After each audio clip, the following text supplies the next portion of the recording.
Okay, that's pretty good. That's pretty good. Well, before we get started, we are going to have Selena, one of our activistas, read the land acknowledgement. So let's give her some good feel. Hi. Acknowledge that we gather on this land that was stolen from the Duwamish and Coast Salish people, who are the true stewards of this land. We acknowledge the sacrifices of indigenous Africans whose stolen labor was used to work this land. And we acknowledge immigrant communities whose contributions continue to deepen and diversify the cultural fabric of this nation that occupies this land. Thank you, Selena, for the land acknowledgement. So now I'm just gonna give you guys like a rundown of what to expect. So, we're starting. This is the main area, the main stage. We are going to be doing intros, so we're gonna have a few people talk. Then we're gonna go into the first round, which is gonna be for about 2 hours. We have the activistas are gonna introduce themselves later, so I won't get into that much. But we're gonna have the activistas come and introduce themselves and do their workshops for the first half. Then we will go on the break, which is going to be in an hour. We have the market out in the parking lot. I don't know if you guys have seen it. You guys should definitely go check that out. But there should be food there. You can look around, go browse, go shop for yourself. Then we're going to have, some time to breathe, to do some breath work. Then we're going to go into the second round, which is once again 2 hours. And then we'll be closing. So that's what the day should look like. Once again, are you guys excited? What's the vibe? Yeah, okay. Now I'm going to hand it off to Kymir, our executive director, and they are going to talk about something.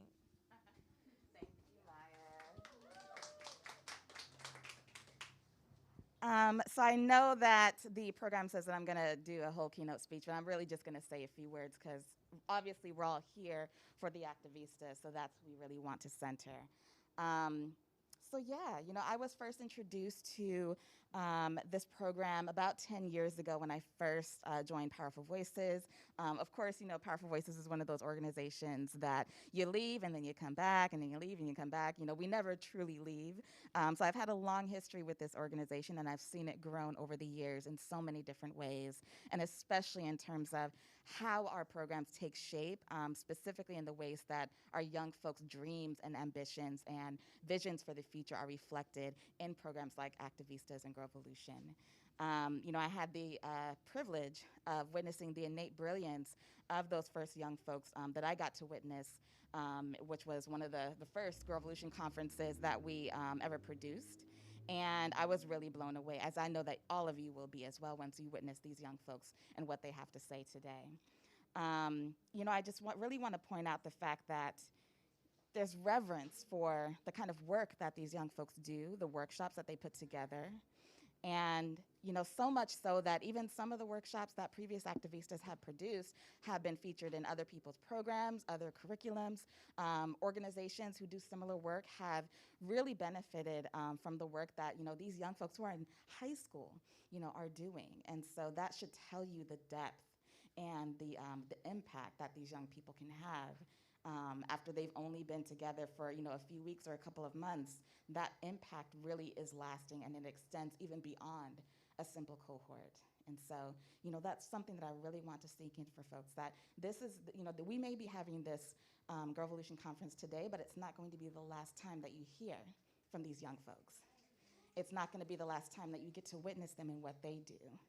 And this is something that is really near and dear to my heart because when I was in high school, I got to do something very similar with a different organization that's based in Seattle.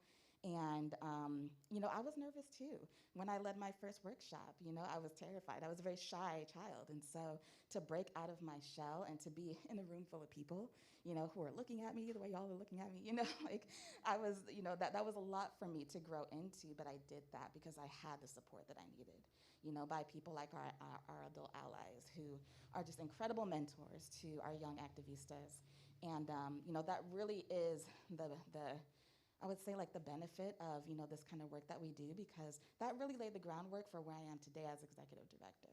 It put into motion certain events that led me to where I am right here, speaking to all of you.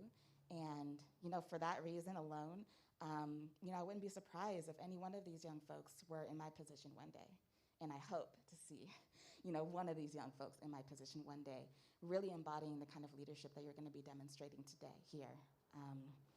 And so, yeah, something else that I really want to speak to, especially because this week happened to be two pretty monumental historic days, one being Marsha P. Johnson's birthday on the 24th of August, right? And how many people by show of hands know who Marsha P. Johnson is? Good, okay, that's more than usually I see. Of course, Marsha P. Johnson is a amazing historical figure. She was one of the first Black trans activists to lead the historic Stonewall Uprising. And also, on the 26th, happened to be Women's Equality Day. And of course, when you see those two things together in the same week, we can't help but, acknowledge that there's still a lot of work to do, right? And Powerful Voices has definitely come a long way in trying to really live up to our mission of creating not just brave, but also liberated and healing and protective spaces for all girls of color and gender expansive youth. And we still have a long ways to go. And that's something that I would love to see as part of our collective vision for the organization in the future, is that is something that we truly do live up to. And I can see that happening, especially within our current programs like Activistas. Our visions for what this can look like is truly way more expansive than it's ever been. And I just can't wait to see where it goes from here. And so, yeah, I'll just leave you with those words, honestly. Prepare to be inspired, as I've been. I've got a chance to see just a preview, just a little snippet of what these young folks are going to present for y'all today. And I really felt like I just left transformed. And so I'm really looking forward to, seeing the rest of it and just seeing you really step into your leadership. And honestly, I need y'all to understand, you have nothing to prove here. You've already won. You're already baddies, really. So this is really a space for us to celebrate you and what you've accomplished already. So I know you might be nervous. For some of you, this might be, your first time doing these kinds of workshops, but just understand that we're here to hold space for you and with you. And so even if you get up here and you're unsure of yourself, let us know how to support you, because that's what we're here for. And you're amazing. And so, I'm going to be quiet because I really just want y'all to be up here, not me up here talking. I'm going to pass it off to our next speaker, who is just going to be introducing our first round of workshops.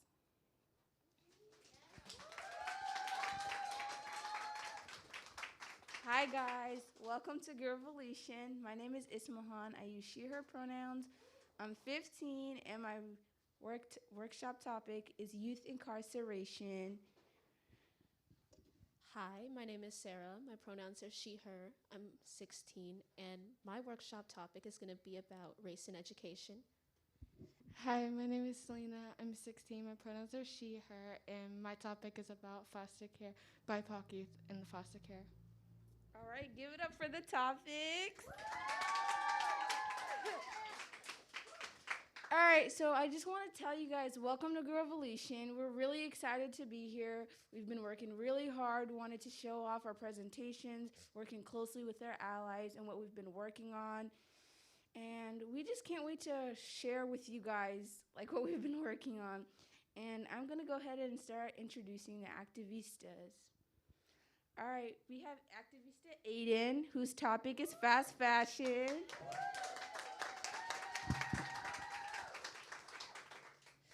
And then we have Haley talking about immigration in Hispanic and Latinx communities. And we have Haywan, modern day segregation. And we have Activista Maya talking about gentrification in South Seattle. And then we have Ray talking about the domino effect.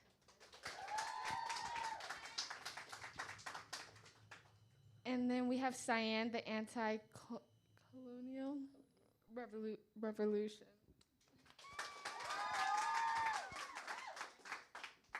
And then we have Malyun, who's going to be presenting financial literacy.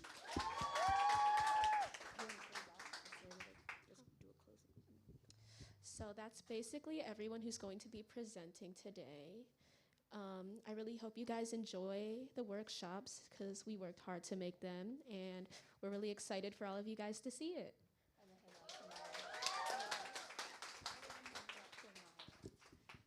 Thank you guys so much. I'm so excited. Are you guys excited? I need to hear more. There's more than like 5 people. Are you guys excited? Okay. I'm convinced a little bit. I'm going to have to see that after our first presenter, Heywan. She is going to be talking about, as they said, modern day segregation, and like a more specific term through voter suppression. So are you guys ready? Okay, I'm going to pass it off.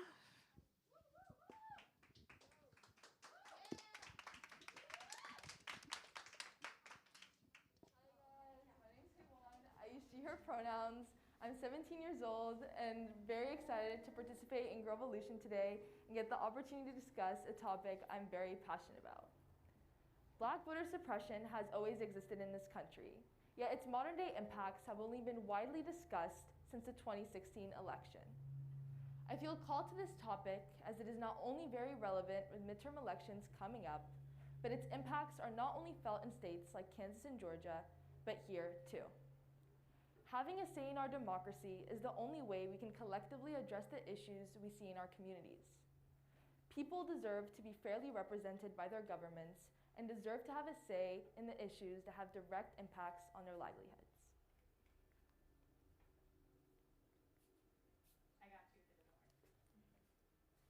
Okay, so for our icebreaker, we're gonna be doing a Wordle. Yay! So I know this game is dying, but let's bring it back. So there's 3 different tier rankings on difficulty. So there'll be easy, medium, and hard. And as opposed to just a random Wordle where you just guess a word, these have a prompt attached to them. So let's do easy first. So the prompt for easy is an effective way to bring upon change. And as opposed to just being a 5-letter Wordle, this is a 4-letter Wordle. So feel free to shout out ideas. And for those of you who might not know how Wordle works, essentially you guess a word that fits within the character limit. And if after you guess a word, the letters return gray, yellow, or green. If they turn gray, that means the letter is not in the word. If it turns yellow, that means the letter is in the word, but in the wrong place. And if it turns green, that means the letter is in the word in the correct place. So for this prompt, an effective way to bring upon change, feel free to raise your hand, shout out ideas. Okay, Layla? Vote. Let's try vote. Woo!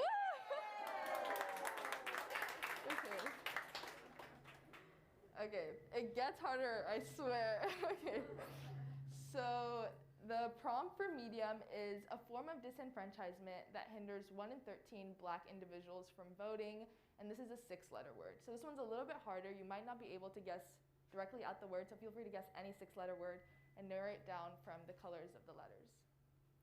A. Huh? Use the letter A. A word, 6-letter word. Feel free to shout out, guess ideas. You have ballot. Okay, let's try ballot. Okay, so L is in the word, and L is in the correct place, O is in the word, but in the wrong place. And this is a form of disenfranchisement that impacts 1 in 13 Black voters. Feel free to shout out ideas. This should be fun. Felony? Let's try felony.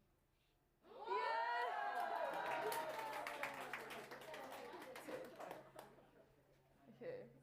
And lastly, this is more Wordle-esque. So this is just random but related to the general idea of the presentation. So this is just more random. So feel free to shout out words that are 5 letters long.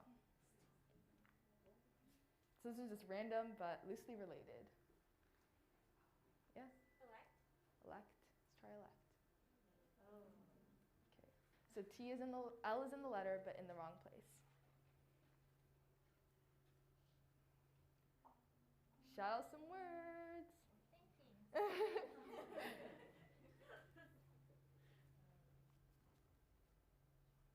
Legal, maybe? Legal? Let's try legal. Katrina, let's try legal. Okay. So L is in the right place. Tran, can we zoom out so we can see all the letters they have? Okay. So all of these letters that are not gray are fair game.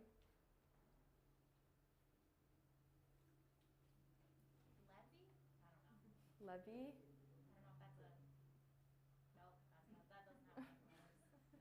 Nope, that doesn't have any letters.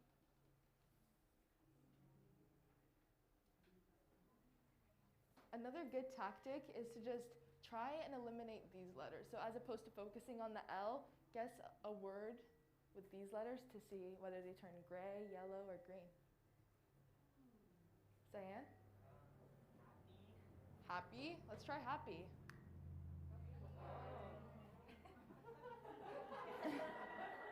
Okay, 3 more tries. Say it again. Lobby.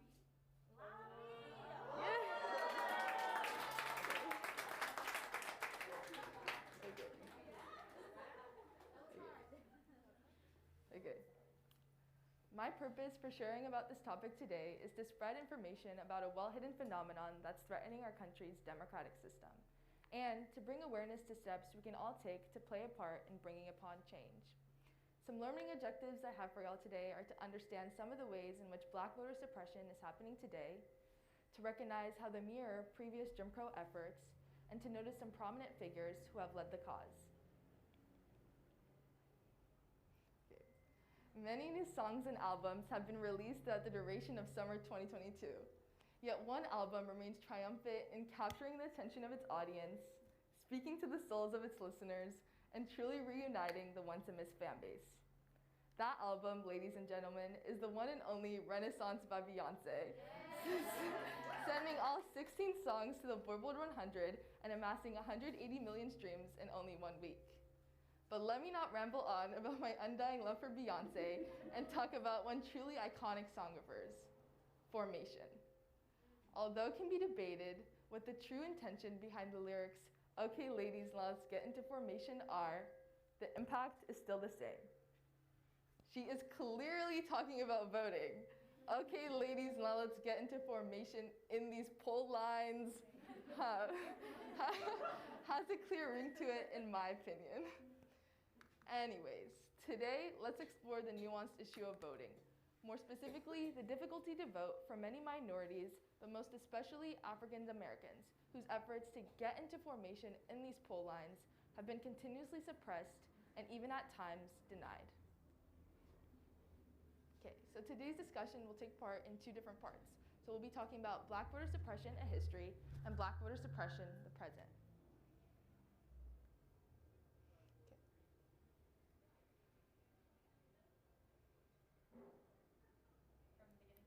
No, sound.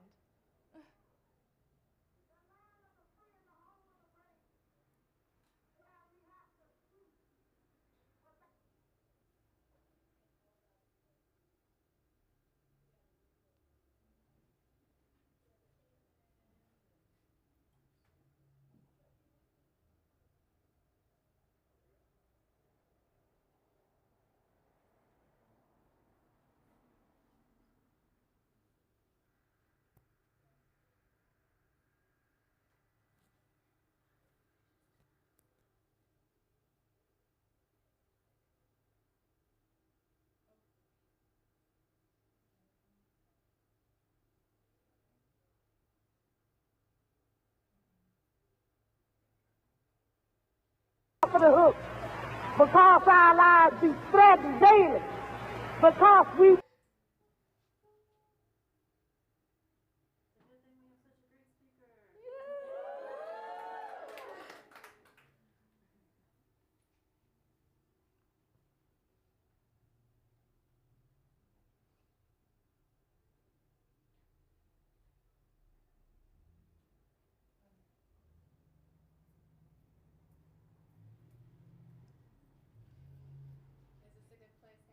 Sure.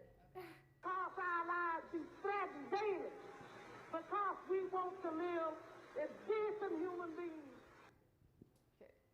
That woman you saw speaking in the video is Fannie Lou Hamer, a voting rights activist who suffered unspeakable violence and intimidation at the hands of white supremacists and the police. Her response to these injustices she faced was to elevate her cause. Launching a long-shot campaign for U.S. Senate, she still remains a powerful icon in the Black voter movement today.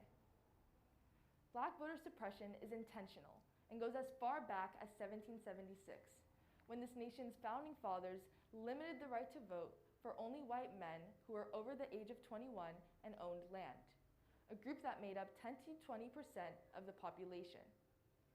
80 years would go by until all white men were allowed to vote. Another 80 years would pass until black men could vote, and 50 years further until this right was extended to women.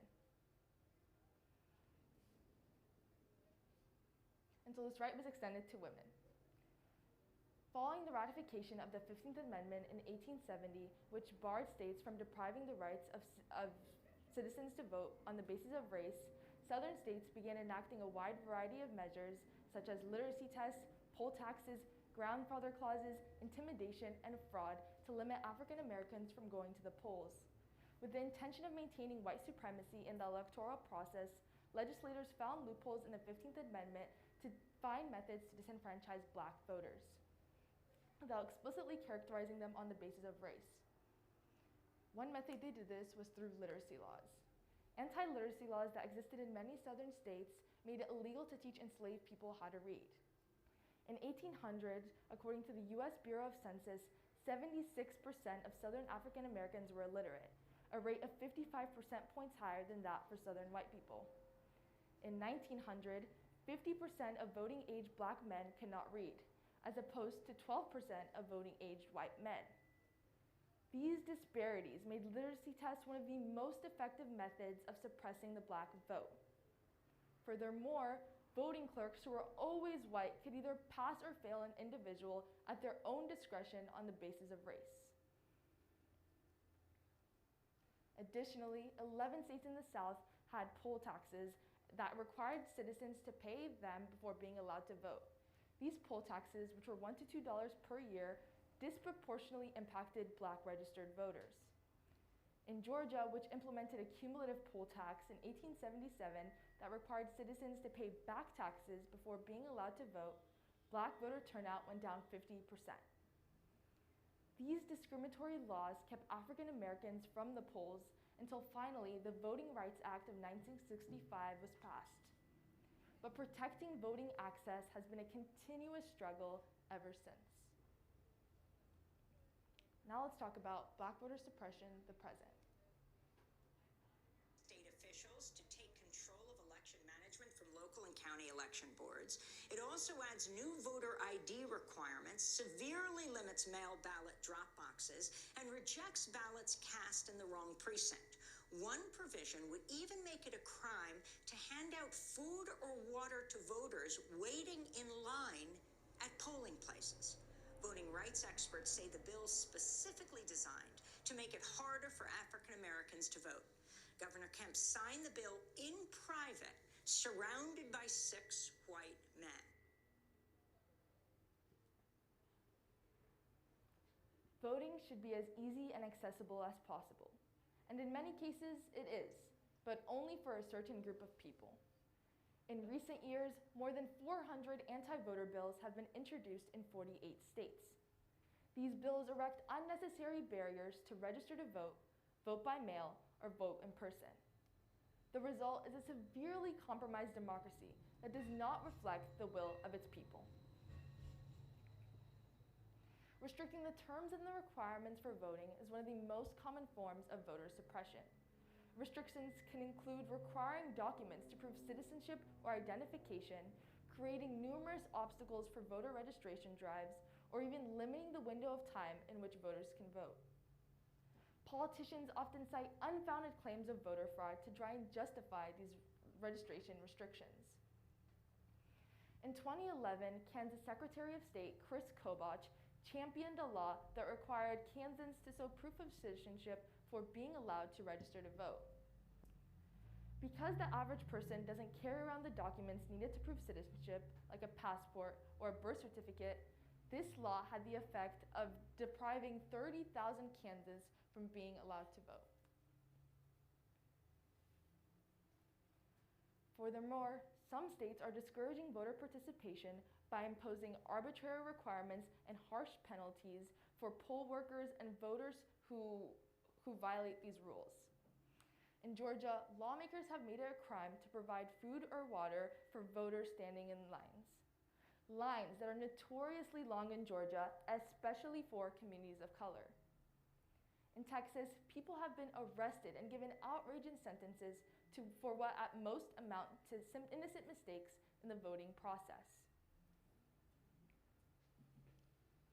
Due to racism in law enforcement and the overall criminal legal system, criminalization of the ballot box disproportionately impacts people of color, who are more likely to be penalized.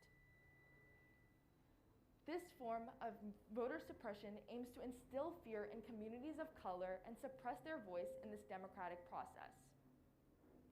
Furthermore, due to racial bias in the criminal justice system,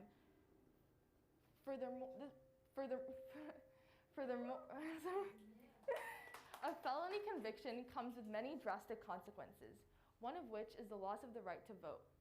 Due to racial bias in the criminal legal system, felony disenfranchisement laws disproportionately impact Black and brown individuals, who are more likely to face harsher sentences for the same crimes as their white counterparts. Another looming issue that is suppressing the voice of minority voters is gerrymandering, a widespread undemocratic practice that stifles the voice of millions of voters. Every 10 years, states redraw district lines using population data gathered from the census.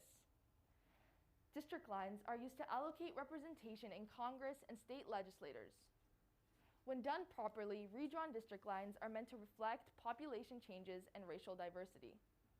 But all too often, they are used as a political tool to manipulate the outcome of elections. Even just taking a look at this picture shows how powerful they are in stifling the voices of millions of voters. The ACLU shares some disheartening statistics, that 25% of voting age Black Americans do not have government-issued ID, that counties with larger minority populations have fewer poll sites and poll workers than compared to predominantly white, and that in 2018, Latinx and Black Americans were twice as likely to be unable to get off from work when polling sites were open. All of these methods that I've shown, as well as these statistics, show that Black voter suppression exists today.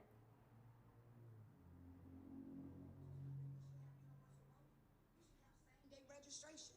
There should be more, instead of where it's been very decentralized, the voting process, that there needs to be more alignment around that. This isn't about the Republicans or the Democrats. The bottom line is voting is a nonpartisan issue. Every single citizen should have free and fair access to the ballot.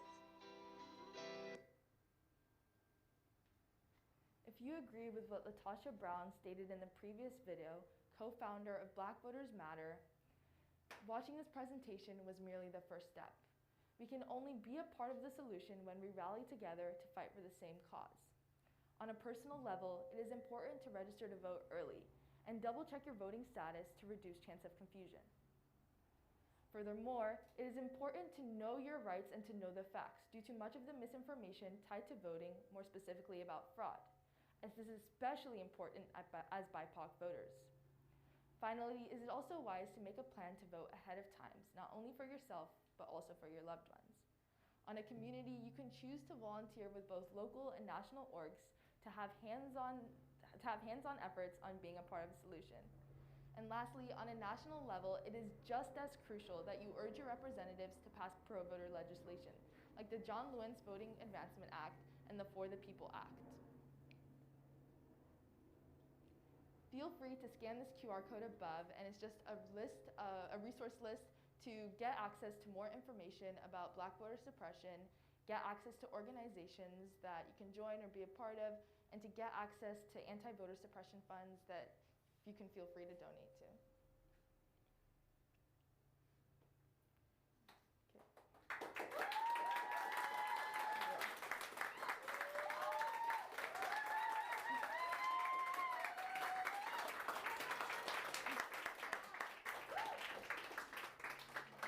So feel feel free to ask any questions or voice any thoughts. This is the time to do so. If I have no questions, that'd be cool too.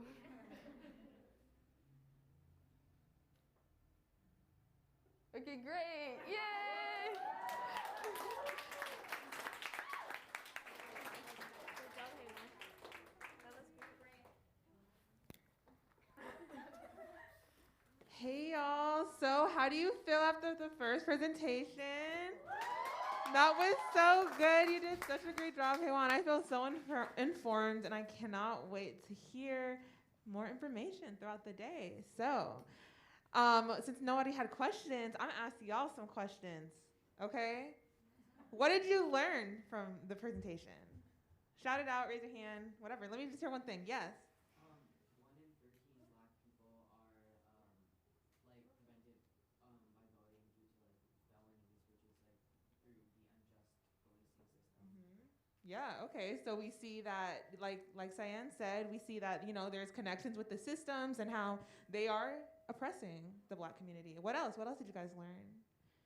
It can be anything. It can be about Beyonce. It can be, yeah, in the back. I love learning about how, I mean, it sucks, but I love learning just how petty like current systems can be when they aren't even allowing like people to get food and water and all over the store. That's so violent. Yeah, it literally is. It's hatred for no reason. Yes. Anything else? Anything else?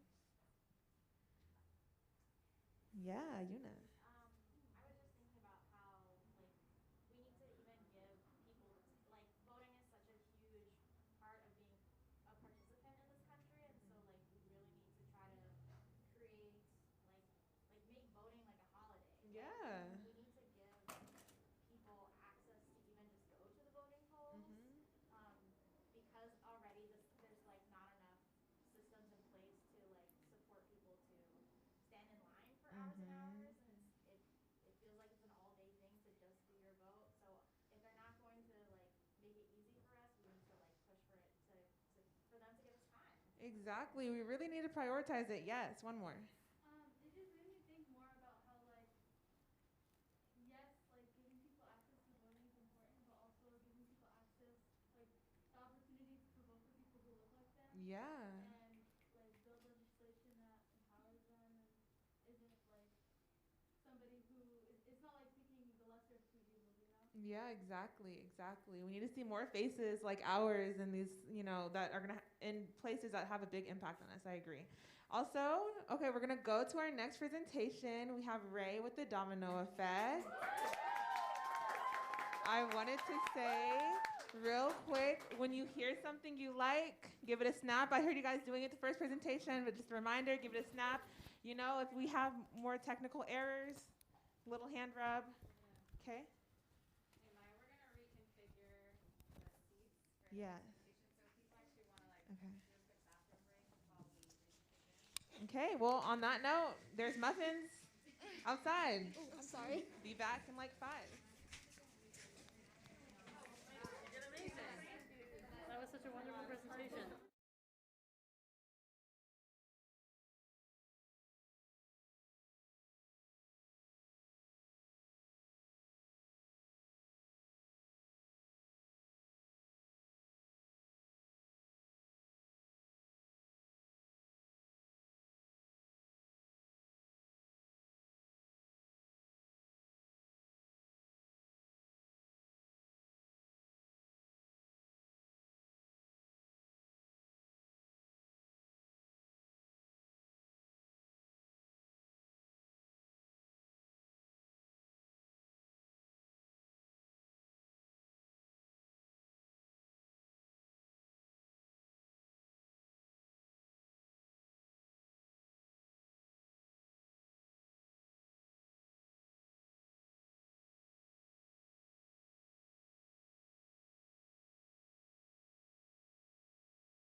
get started soon.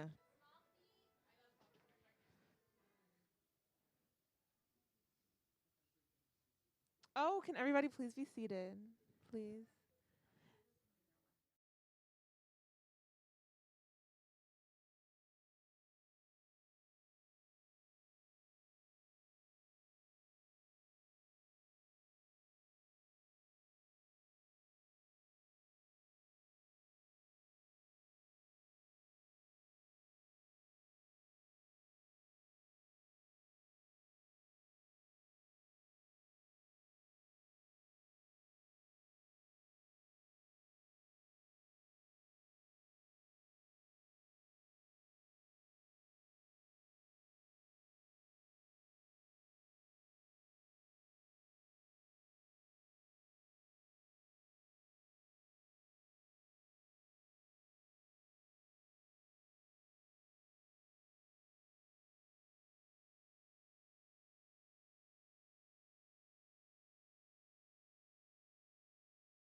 Presentations, feel free to, quietly walk out and go to the market and get yourself something to eat and then just come back and join us. So yeah, that's that. Now we're going to be moving on to our next presenter, which is Ray. Woo, yeah, okay. We have a different setup, as you may see. So feel free to fill in, activistas, feel free to fill in, and adult allies, feel free to fill in the front chairs. It's supposed to be very communal, very, touchy feels and personal. So move closer. Let's fill in these spaces, y'all. And also, unless you don't want to be on camera. And also, I was going to say, snaps, hand rubs. Yes, that good energy, that good juju. All right, are you guys ready? Yes. Okay, I'm gonna pass it over to you, Ray. All right. Hey guys, my name's Lorea. A couple things. I go by Ray. I'm 16 and I'm an upcoming junior. I go to Franklin. Go Quakers. I like football, but I played soccer for a couple years, like 7th and 8th grade. A little bit of 9th grade because it's the only sport I could do. Kind of sucked. I didn't like being goalie, but it was easy. I like music, mostly R&B songs, because I grew up with my grandma, so my grandma liked the most cool songs. I like to read. I don't really like reading like informational books because they get too boring. So I read fan fiction. I like mysterious, magical, action, and romance because they have the best plots ever. I like to cook, but I'm learning how to bake because I really want to learn how to bake. I can't bake a cake, and it makes me mad. I tend to get impatient, so I take it out too early. I play piano, but I'm learning how to play the drums because I go to church, and my dad's like, play the drums, and I can't. I get lost, and I'm offbeat. But yeah. Before we start anything, we're gonna play a little game of Kahoot. Take your phones out, My full 13s and all that.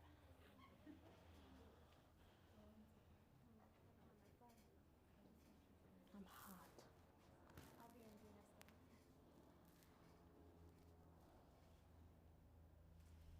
Yes. Come on, guys. There's only 2 people. There's a lot of people here.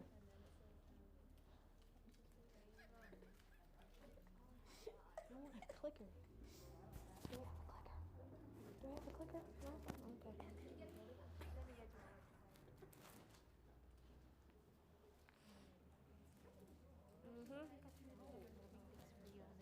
Okay. Okay, well, yeah, 'cause I have pictures. Yeah, that's Okay.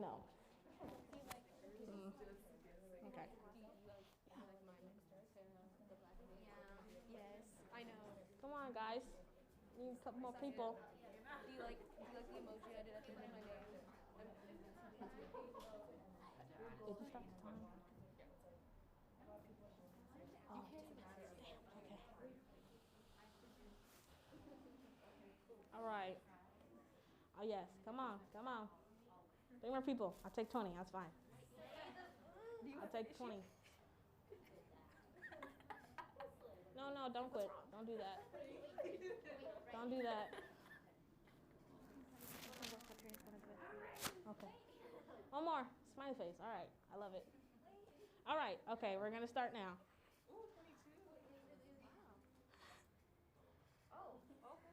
All right. Come on, guys. It's about my project, basically. What do you think systemic racism means? I'm so not reading all that. I'm sorry. I'm too lazy. You guys just have to, you know. Oh, you like my gift, you know? It's pretty cool, you know. Meredith Gray.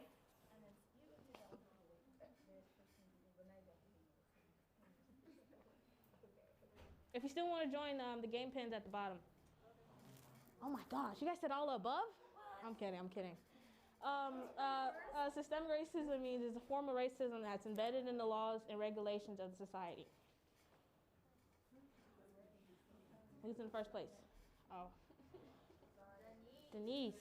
Denise, you answered pretty fast. I like it. All right. True or false? It's a low fact. 65% of black children live in a single parent home compared to 24% of white children. Oh my gosh, that's a lot of answers. Okay. Well, you guys already know this one anyway, so. And it is true because I am one of those children. I just live with my dad. It's kind of sad, but. Ooh, Selena. Go on now. What does stigma mean, guys?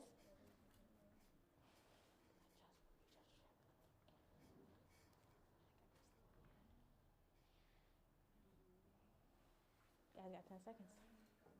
You guys are answering faster than I thought. Should have gave you 10 seconds. That's right. All right. 6 people got that right. Okay, so kind of guessed that. Next. Coming back from my screen. No. Maya, Maya, come on now. Who do you think played the booth? True or false? White college students are more likely to go into debt to pay for college. Is this true or false?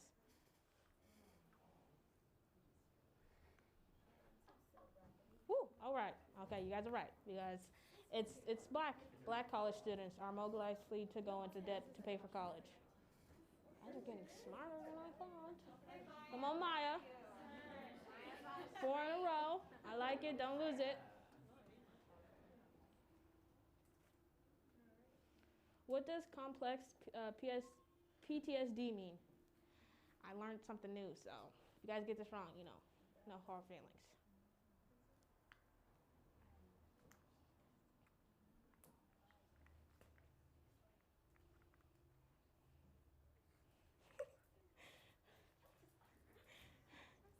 How many people got this right? 13? What? Okay, all right. No need to flex.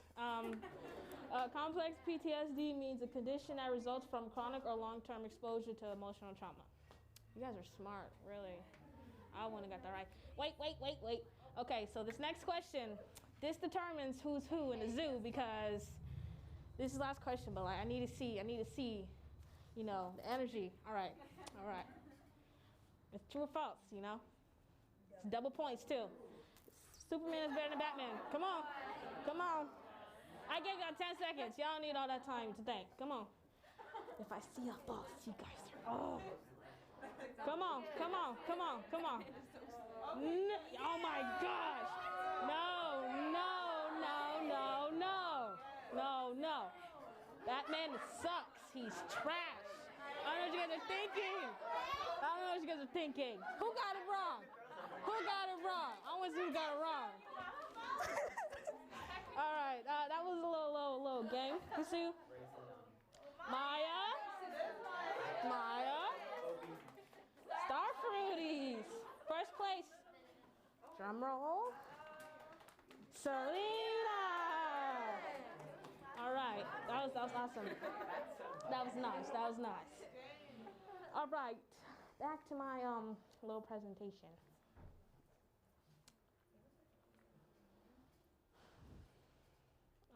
Okay. So does anybody have a clue what the domino effect means? Like literal terms. Okay. There's people raise their hands. Just shout it out. Come on, guys. Say it, say it, say it, say it. Come on. Something that happens that causes another thing to happen? Yes, Yeah, yes. what you say. You're smart. Okay. I didn't think you'd get that. Want me to go? Okay. Oh, okay. An effect produced when one event initiates in a succession of similar events. But what I said was just one problem that leads to another, a cause and effect. Okay, we're going to skip the video first because I'm explaining why. My learning objectives are to raise awareness on systemic racism and to lessen stigma on homelessness, drug use, and etc. Put yourselves in other people's shoes and understand your actions can affect someone else. Okay, back to the video. Does anybody know what systemic racism means? Okay, come on.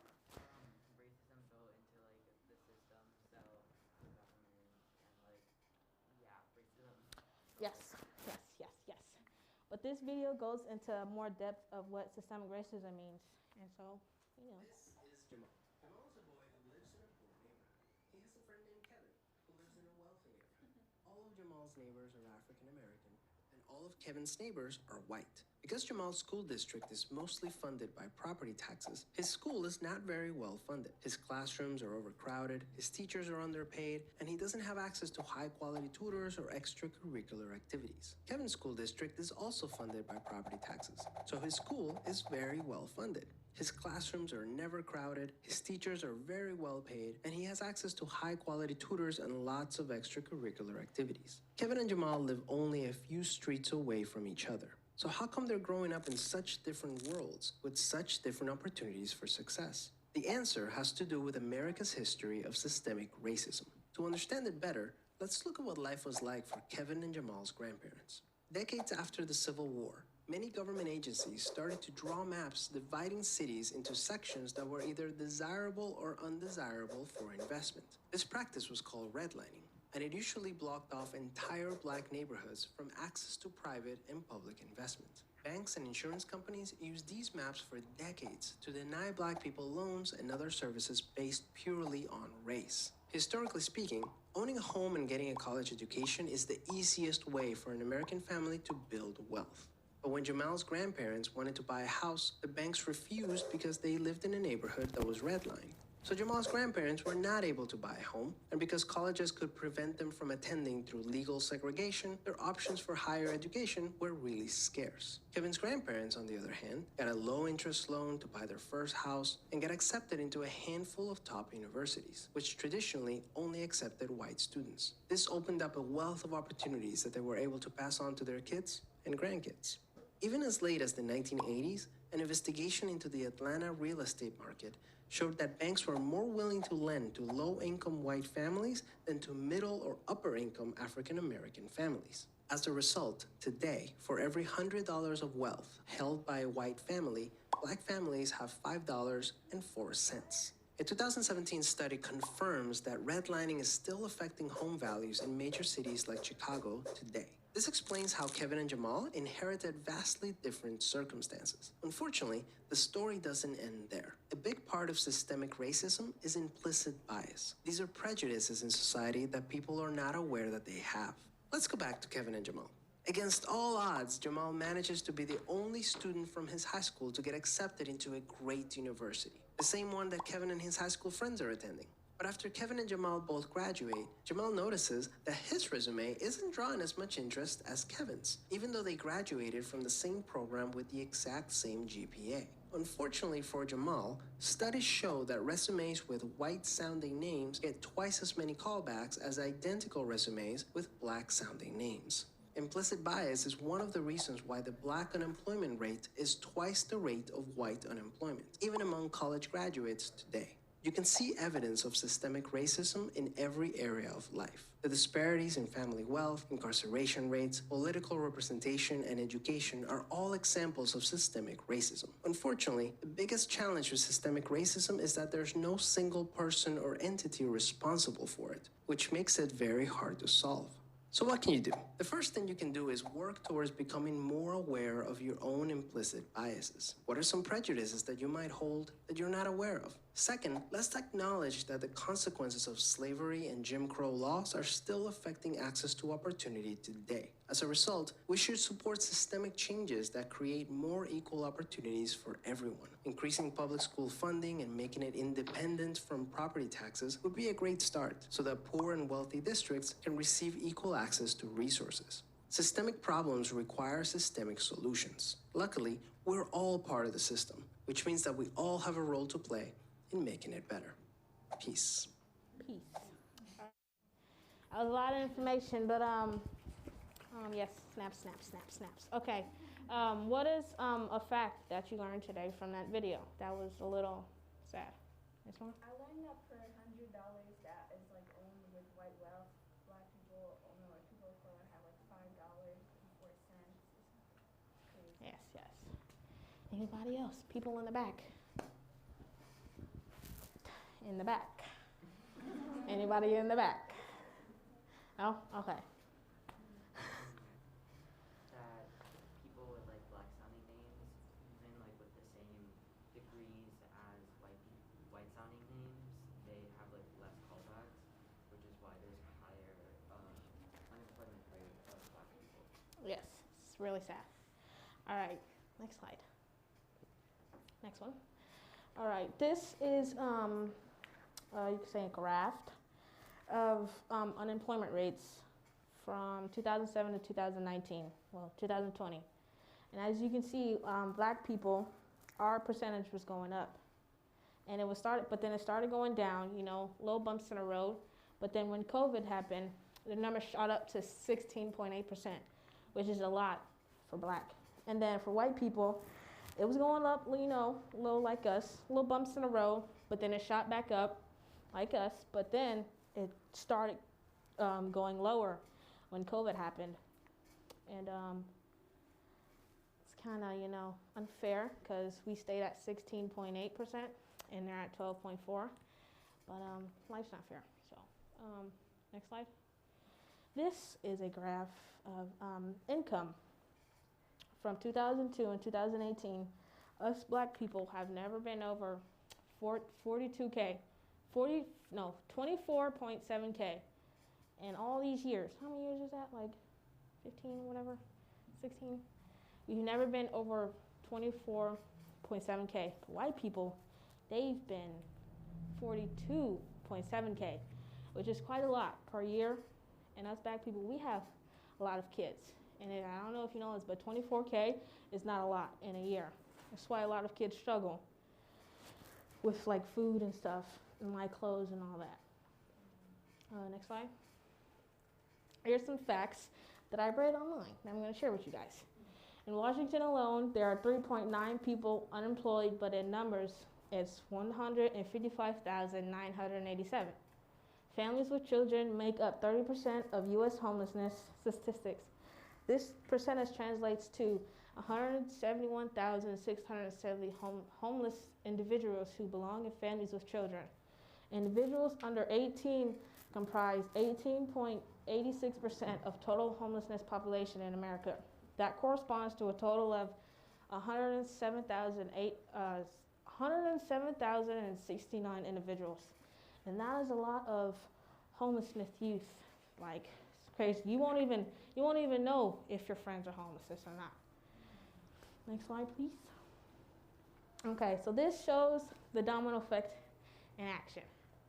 This picture shows an African American male, okay, or it can be a woman, doesn't matter, it's just a picture. It shows them trying to get a job, talking to an employer, but then they end up not getting the job. So they're stressing out, trying to figure out what they can do. They keep applying, and some of the employers won't respond. But some of them do, So they go in for another interview, and this is where a lot of people will actually end up getting a job. So, they get the job, and then they have fun, they get the money, they save over time. It's family having fun, whatever. They go to the fair, But sad truth is, some people don't get the job. So they end up turning to the streets. For men, they'll end up probably, selling stuff on like drugs and stuff like that. Or women, they'll end up selling their bodies, which is really sad because, we're all beautiful. So they end up getting caught for doing something. The police will make up stupid excuses to put you in jail. So then the kids end up going into the juvenile system, or sometimes they'll go live with the parent, or like, not the parent, but like the grandma or auntie or whatever. And I live with my grandma because my mom, she ended up going to jail. So the kids will end up doing something because they don't have no parent to guard them, in the foster system. Heard it's not really great for children. So they end up doing something stupid. They get locked up because they're kids. And again, police will make up anything to put little kids in jail. And then this is a picture of a kid getting medicine because they've been in there for so long that they're clinically depressed or whatever, so they end up taking medicine. And it's really sad, guys. Some additional facts. Data from the U.S. Bureau of Justice Statistics indicate that the lifetime imprisonment risk in a state or federal prison is 1 out of 17 for white men, 1 out of 3 for African American men, and 1 out of 6 for Hispanic men. Additional 12% of juveniles currently incarcerated, both boys and girls, are expecting a child of their own. The United States incarcerates as far greater proportion of youth than any other developed country. Each year, U.S. law enforcement arrests 1.3 million juveniles. Of these, 80% will be reincarcerated as adults. Currently, 6.8 million adults, or 2.8% of the adult population, are under corresponding supervision. 73% of children in the foster care system right now have been in care for 2 years or less. And that's 70% of children for 2 years in a place I don't want to be? Oh, I couldn't do it. Next slide. Call to action. Dismantle stereotypes and racial profiling in work environment. Be considerate of others' situations.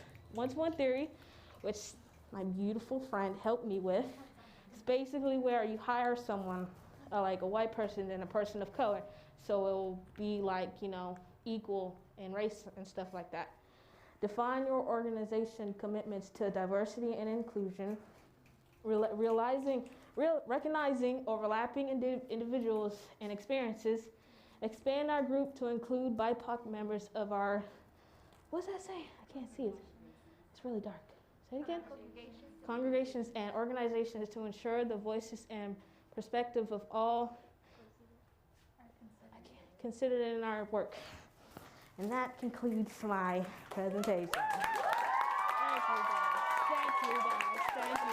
Thank you guys. That was awesome.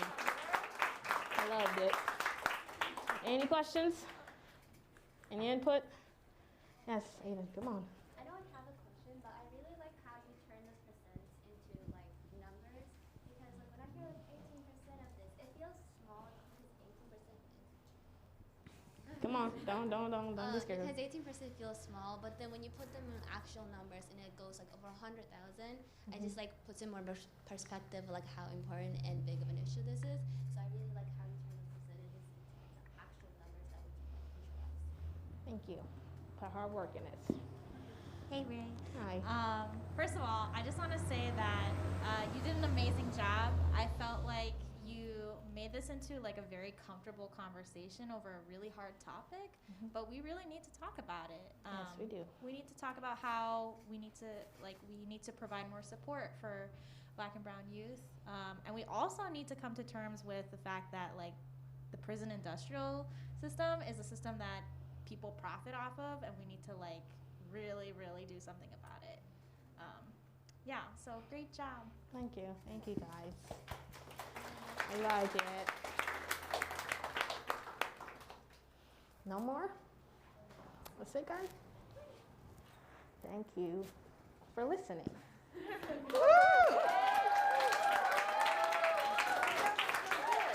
Y'all, let's give Ray one more round of applause. I need to hear you're all going to that. That was so good. Literally, it was just very factual, and I think that it's real. I mean, like the comments that Ray was saying, like these are actual things, and these are things that people go through, and so I really appreciate the not sugarcoating. Like, yes, this is life. Raise your hand if you've been affected by the domino effect. Like whether you, I need to see hands. We all have. Raise your hand if you've been affected by the domino effect. Yeah, because we all have, whether you know it or not. It's a systemic thing, like Ray mentioned. So thank you so much for that. Our next presenter, we're going to keep this circle format. I don't know, some of you guys might have missed it. Feel free to move up if you'd like. Let's fill in the chairs in the front, unless you don't want to be on camera. But I was also going to say, I was going to say something. Oh, raise your hand if you're a student. Raise your hand if you are in school, if you're education, or if you have been in school before. Yeah? Can I see hands high? Let's see. Look around. Look around you. Look how many students you have around you. Well, our next presenter is going to be talking about race and education. So let's welcome Sarah. Woo!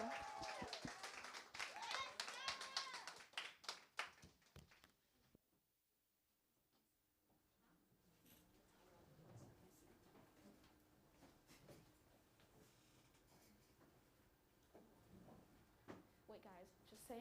Do you see how fancy this looks? Yeah. I'm just saying. I stole it off of Google. I'm just saying. But anyways, it was fancy. I worked hard on it. Okay, guys, I have all my notes on my phone. I didn't memorize anything. So, okay, next slide. Okay, guys, hi, my name is Sarah. My pronouns are she, her, and I'm 16. Just some quick information on me is that I'm going to the 11th grade, and I'm going to be doing Running Start. I just got back from New York a few weeks ago. I was at a youth-led conference, and I loved it. In fact, one of my friends from there is here. And she's also going to be leading a table for an organization that she's a part of. Yeah, so go check it out after, please. My other friend couldn't make it because she got sick. Love her too. There's me in the middle presenting. The lady next to me, she said that she suggested for our idea to present on that I invite white people to the cookout.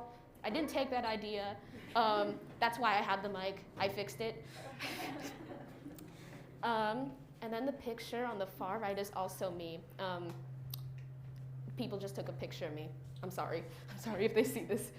Also, I saw a Statue of Liberty. It was smaller than I expected. I expected it to be as tall as the Space Needle. Anyways,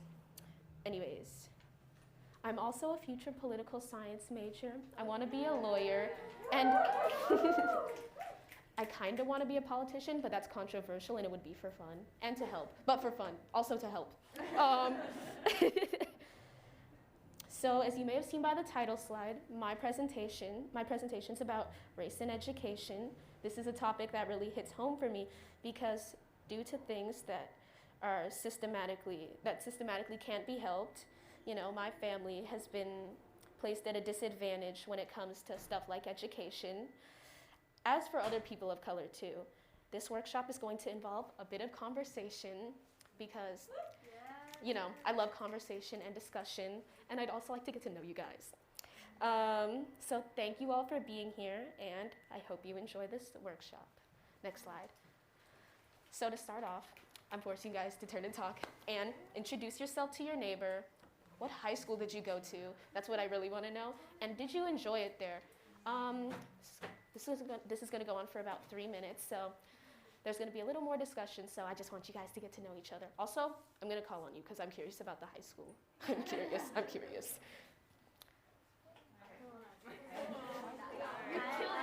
Thank you.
more minute.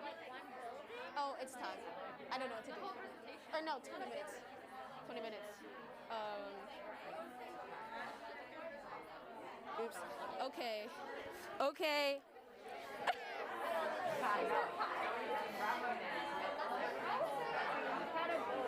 Like, I definitely did try to fit in, but also... Oh, It's been about a minute. I don't know how to get people's attention. Okay, all right. Okay.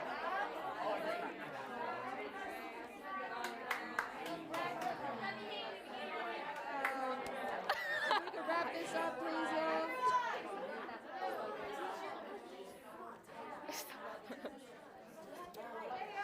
They're still already talking. I know how y'all feel. I don't like being interrupted either. Yeah. Hello? Okay, guys, is anyone willing to share what high school they went to and if they enjoyed it? I mean, that's actually a debate. Cyan, you want to share? I go to Redmond High School. It's terrible. Yeah. Lots of white people. I feel you. I went to Redmond High. Oh, I could also expose Northwest. If we're in the mood for that. But I go to Redmond High. It's not fun. There's a lot of white people. Does anyone else want to? Oh. Hey, I go to Franklin High School. Woo! Go Quakes, yeah. And yeah, I think my favorite thing about Franklin is, I think the communal aspect is starting to get a lot better. The demographic has definitely been changing since my freshman year. A lot less, the black students are not there. The presence isn't as strong, but I think that this coming school year, we're going to do a great job at amplifying the BSU and stuff, so yeah. Okay. The funny thing is, me, Sarah, and Aiden, we all go to school across the street. What's it called? Which is Seattle University, but it's also called Middle College. Okay. I think that's all I'm going to take, actually. Oh, I'm sorry. Okay, no, No. it's okay. No, we're running out of it's time. Fine, no, it's fine. I'll make sure you go first next. You can go first next. Okay, next slide. All right. I had so much trouble with this slide and the formatting, so I just put the picture there. But in 1954, the Supreme Court ruled Brown v. Board of Education constitutional. To give more context on Brown v. Board of Education, Brown v. Board of Education was a Supreme Court case where the Supreme Court ruled that separate schools for white people and African Americans violated the Equal Protection Clause of the 14th Amendment, which states that no state shall make or enforce any law which shall abridge the privileges or immunities of citizens of the United States, nor shall any state deprive a person of life, liberty, or property without due process of law, nor deny to any person within its jurisdiction. That's a lot, but I guess to sum it up, this essentially means that the 14th Amendment guaranteed all citizens equal protection under the laws of the 14th Amendment, and that this basically meant that African Americans and white students could go to school together because the 14th Amendment overruled Plessy versus Ferguson, which is even history. Which is a whole nother court case, but it basically, what Plessy versus Ferguson did was uphold the separate but equal doctrine. So yeah, where was I at? Okay, next slide.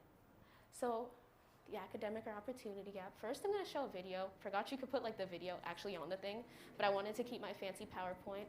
And Katrina, please stop it at 1:35 seconds, because then it gets capitalistic and it scares me. Ignore the beginning music. You said 1:25? 35. So we all know that rising income inequality is hurting working families today. But did you know that it's also putting the next generation of Americans at risk and holding back our economy? That's because all too often, children from Black and Hispanic families lack the valuable resources at home to prepare them for college and to get a good job. Children of color are now the majority of K-12 students in the U.S. and will play a major role in our future workforce. In order to fix this inequality, we must address the huge academic achievement gaps that exist between children of color and their white peers. Closing them will be a boon for our economy and all Americans. It will be difficult, but we can do it. How? Consider two children. Adam's parents can afford to send him to preschool. His father can take off work when he's sick. Adam also gets to participate in extracurricular activities. His parents can pay for a tutor for homework. And when Adam enters high school, he's prepared for challenging courses. By the time he's college age, Adam is prepared for success. Then there's Maria. Maria didn't go to preschool, and she has to juggle doing her homework and taking care of her siblings while her parents work 2 jobs. She enters high school already behind her peers, and she'll graduate far behind them. She'll be less prepared for college and a good job. So how? Thank you. The main part of the video was the 2 children. In the beginning, it also sounded very capitalistic and money.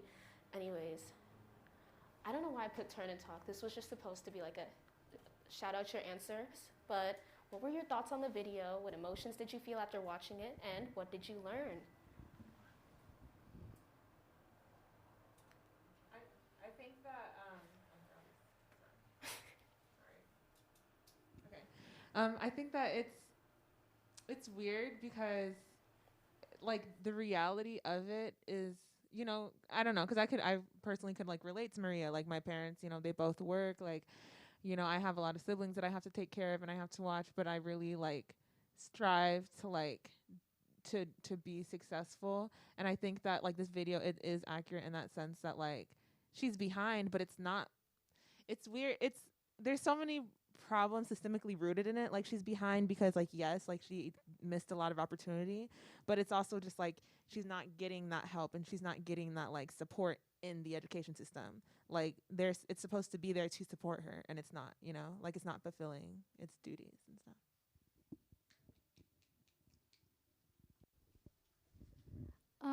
It makes me think a lot about like how when people are talking about how children are already at a disadvantage through the school system, they kind of talk about it as if it's like something in the past and not how actively they can support those children. And like how they kind of say, oh, she's at a disadvantage, so she'll never be able to like actually, is this working? Oh, how she'll never be able to like actually excel or like be successful, but that's not true. It's just that she's never had the chance to like, or the opportunities to pursue those like things.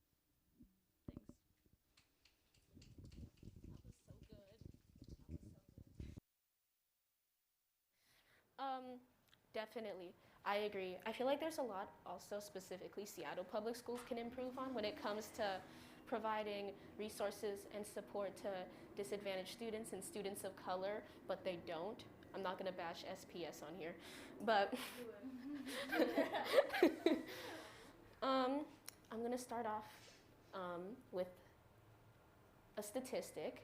Did you guys know that in 2013, a study showed that 46% of students who received multiple suspensions, 39% of those expelled from school, and 42% of those referred to law enforcement agencies outside of school were African Americans.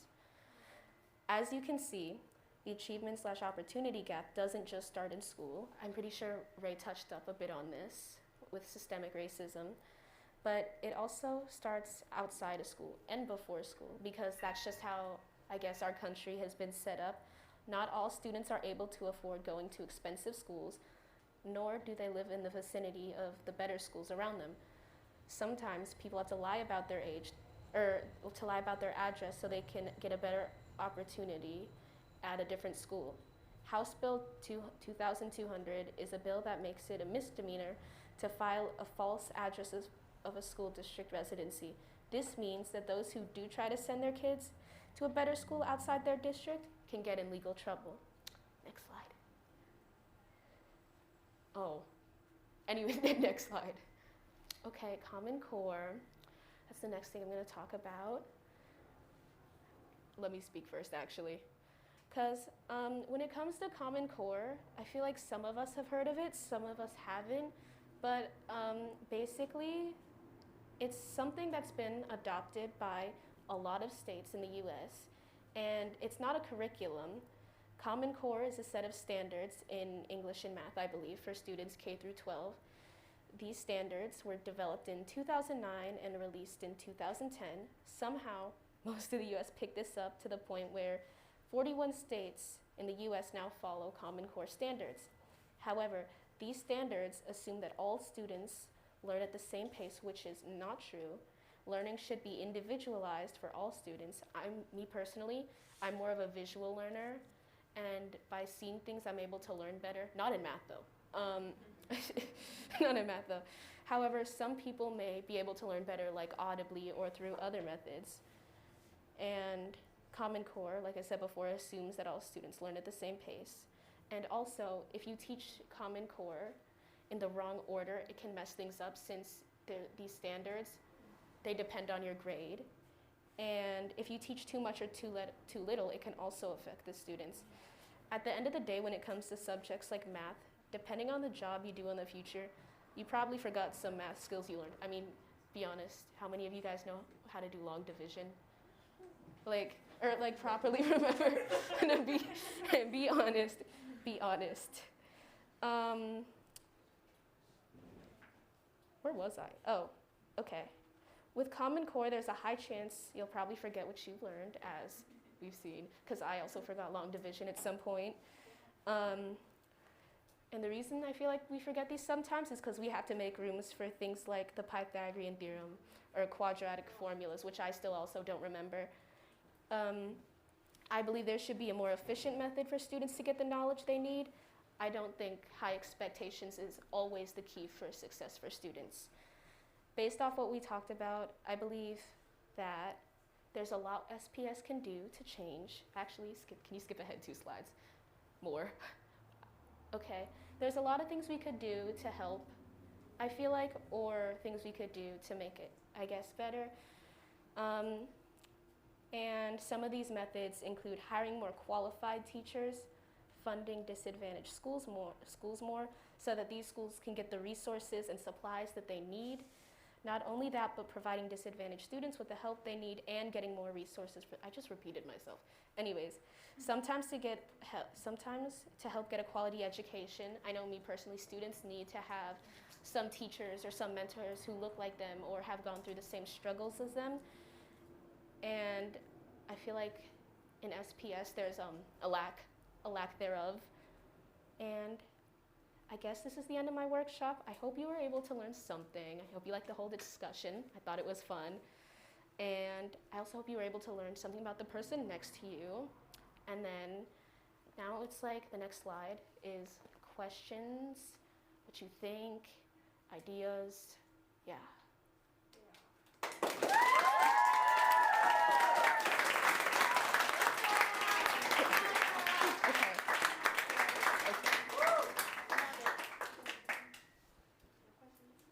Questions, no ideas? Okay, I'm gonna sit down. I'm sitting down. I'm gonna go.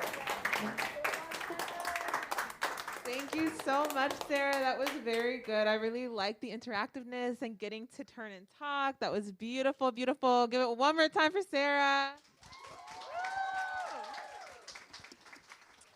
So now we are going to take a little poll just so we can get like a feel of the vibes in the room right now. So if you are like, is anybody, okay, I want to ask a question first. Do you guys want to take like a 2-minute break? The break would consist of just like staying in this area, like inside the room, like, but there's bathrooms, there's 2 bathrooms over there. But yeah, do you guys want to take a 2-minute break? We have 2 presentations left. Raise your hand if yes. Yeah, 2, girl. Okay. Okay, raise your hand if you want to take a break. 2 minutes. Or do you just want to knock them out? We got to move the Okay, we're going to do 2 minutes. Okay, so yeah, you can get up, stretch, move your body, use the bathroom, do what you got to do. Look at the bios on the wall, the pretty images. Look at them. And please be back in 2 minutes.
Okay, yeah, we have a few schedule updates.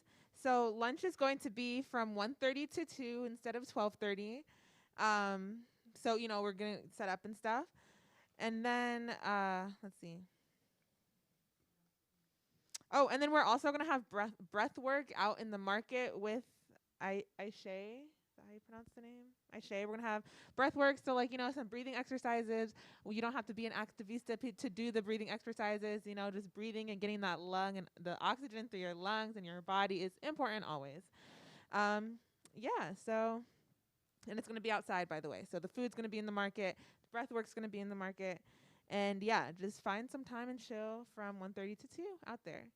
So our next presenter that we have is Ismahan. Can we get a round of applause?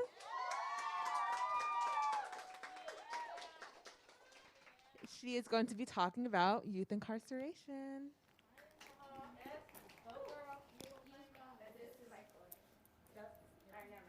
Alright, hi guys, my presentation is youth incarceration. Alright, so personal intro. My name is Ismail Khalif, like I said. I'm 15 years old and I'm Somali Muslim. I'm a Muslim Somali American. Representation. I'm a rising sophomore at Nathan Hale.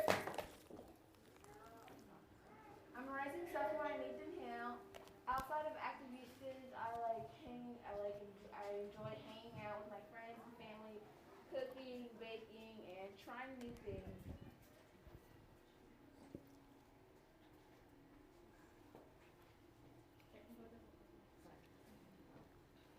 I like trying new things, everything but trying a new boba flavor. Taro and boba is just too superior. All right.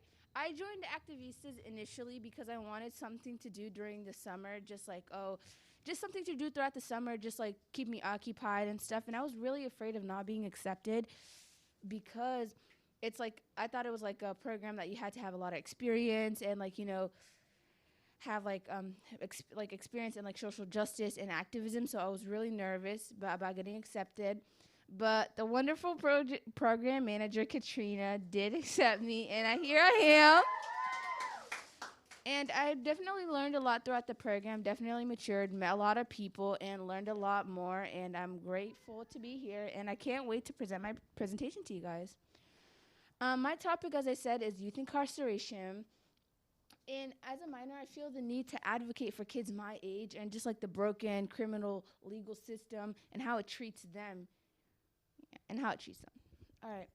So to begin, we're going to do a turn and talk. So do you think juvenile detention centers should be abolished? You guys can talk to your neighbor for a couple minutes and then share out.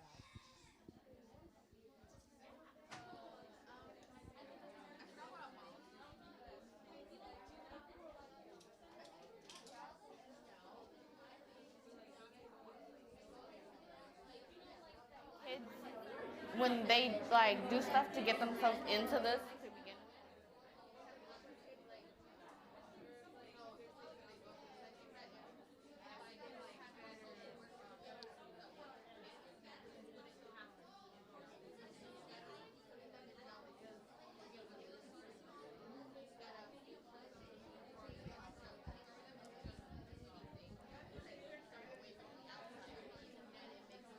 Katrina, are you looking on time? All right, got it. I'll get everybody back together soon.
All right, Aiden. Me and Haley were talking about how, in a sense, it's not that it should be abolished, but rather like designed, I guess. I don't know, rebranded, because there still should be a place where like minors should be able to reflect on their actions and then like learn the consequences of those actions. Except the like system and like how they reflect on those actions should be different than how the juvenile detention now presents in a way. So the systems and how like they treat kids should be changed. But like a place, it shouldn't be called a detention, but there should be a place where students, minors, could like have a place to reflect, just better reflection. 100%. Oh, Maya. Yeah, I think that we've been talking about like a lot of systemic things today, and I definitely believe that it is a systemic problem, and there is not necessarily a workaround. So my answer, yes, I do think that juvenile detention centers should be abolished. But like you're saying, Aiden, like there still needs to be a space, but I don't think that space necessarily. What did you call it again? Like it shouldn't be like I don't know. It just needs to be different. Isolation or something. Like you need like a therapist. Like you need help. Like these minors aren't doing things for no reason. Like this is learned behavior, or they're trying to get help. It's like SOS. So, yeah. Thank you so much for sharing. Is it okay if we change the next slide? All right. So obviously, what's the issue? Youth in jail. All right. Next slide, Katrina. All right. So issues with youth incarceration. So tens of thousands of minors are locked up in youth facilities and many more even in adult prisons, which is like with real adults, like full-grown people, and minors within the same jails. Oftentimes, youth in prison face far more sexual and physical violence since they're in settings, like I said, with full-grown adults and can be easily taken advantage of since they're new, I guess considered rookies to the jail cell, and like being young and like, yeah. And then a lot of youth facilities are actually referred to as schools, like in schools in some sense, but they don't provide any like mental health awareness or quality education or even quality food, to be honest. So it's like a lot of the criteria to be considered a school is kind of lacking in those departments. All right, another thing I wanted to talk about that you guys mentioned was solitary confinement. So most youth definitely quickly find themselves in solitary confinement, a practice in prisons where like you're isolated for 22 to 24 hours. And that varies per like prisons and like jails and stuff, but often those 2 times. And then that's the whole day, and then just to self-reflect on your behavior, on like whatever like you did wrong. So like you're being like isolated from like, usually in jail you have your cell and stuff, but like you're allowed to go to the, I guess like outside, you're allowed to socialize with people, go to lunch, and like, have a cellmate. That's all like restricted from you in solitary confinement. These long periods of time can cause serious emotional trauma and psychological harm, stopping any healthy habits from ever forming in like these facilities.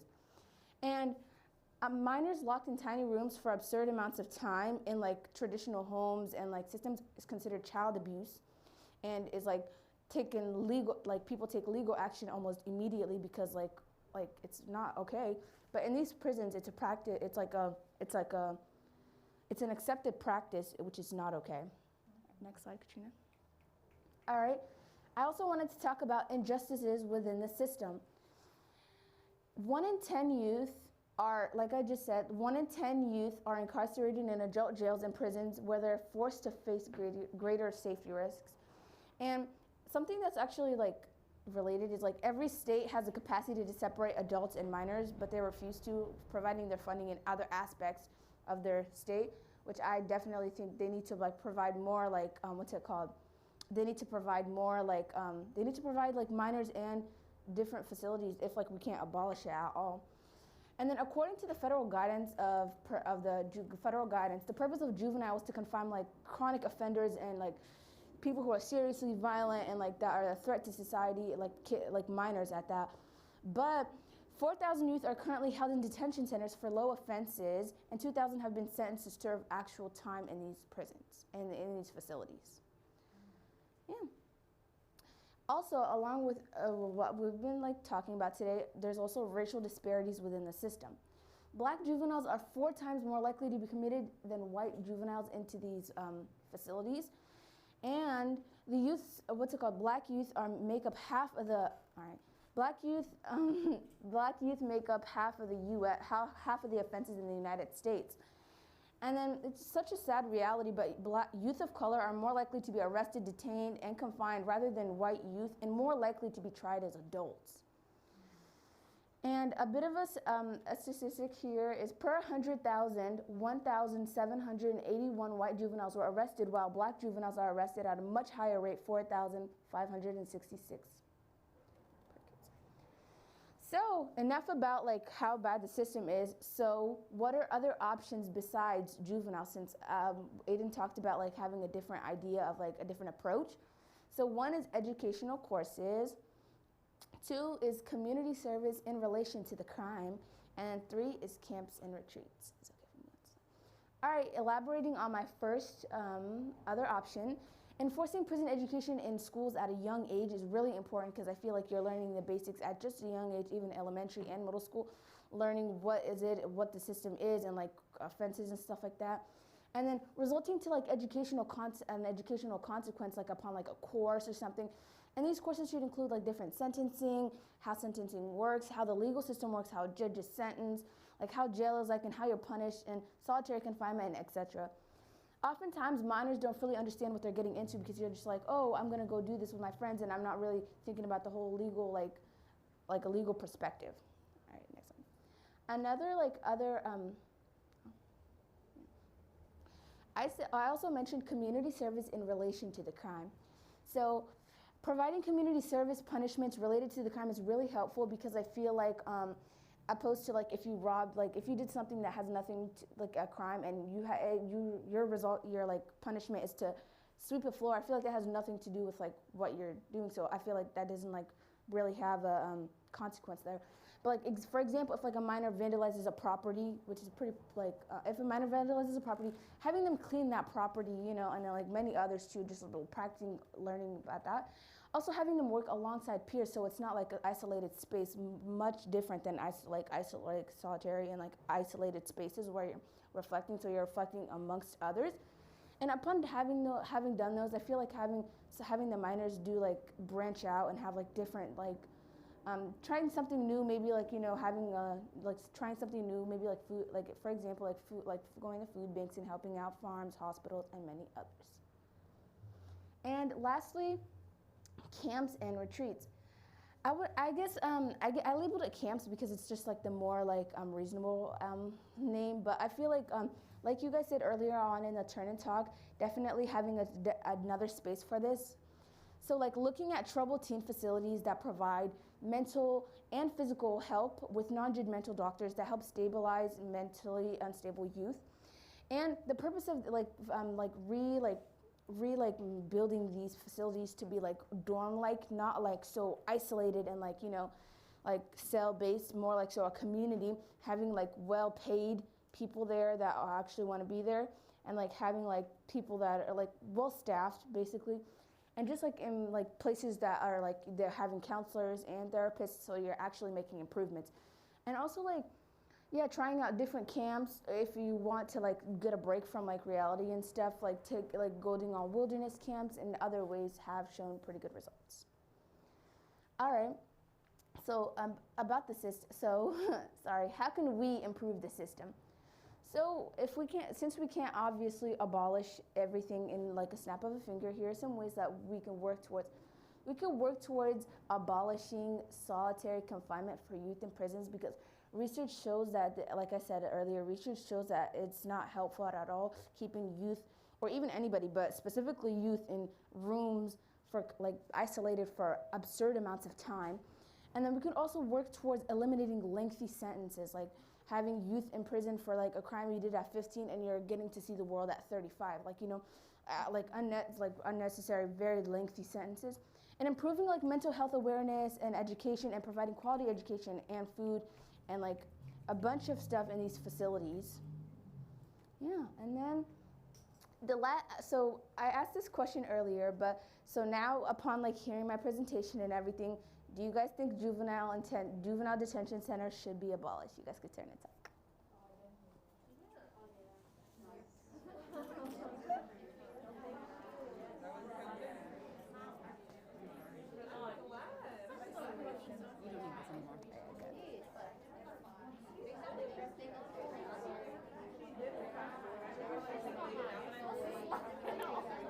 What? That was very fast, not bad.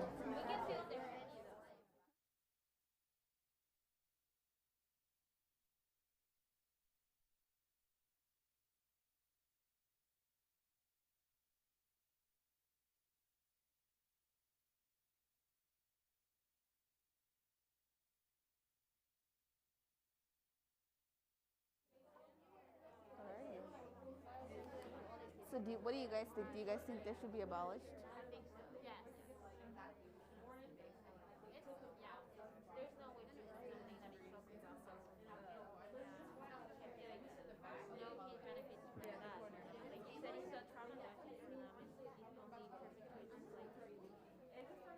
All right. All right, you guys, let's come back together and. All right, you guys, let's come back together and then can people share out of what you guys talked about upon hearing my presentation and re-asking the question?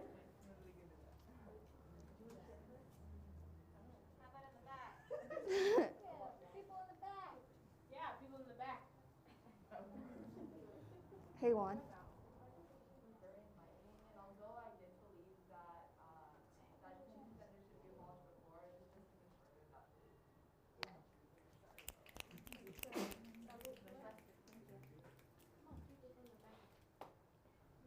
Want to share? I really liked how you offered alternates to like detention centers and show like proper data because like we do talk a lot about like abolishing prisons and abolishing juvenile centers, but like what is the alternate? What is like the healthy alternate? And I think like you like bringing that up and spreading awareness about that is like really cool. All right, thank you guys. And so thanks for listening to my presentation. And this is like the time for if anybody has any questions, comments, thoughts, or anything that you guys would like to share. It's okay if you guys don't. Oh.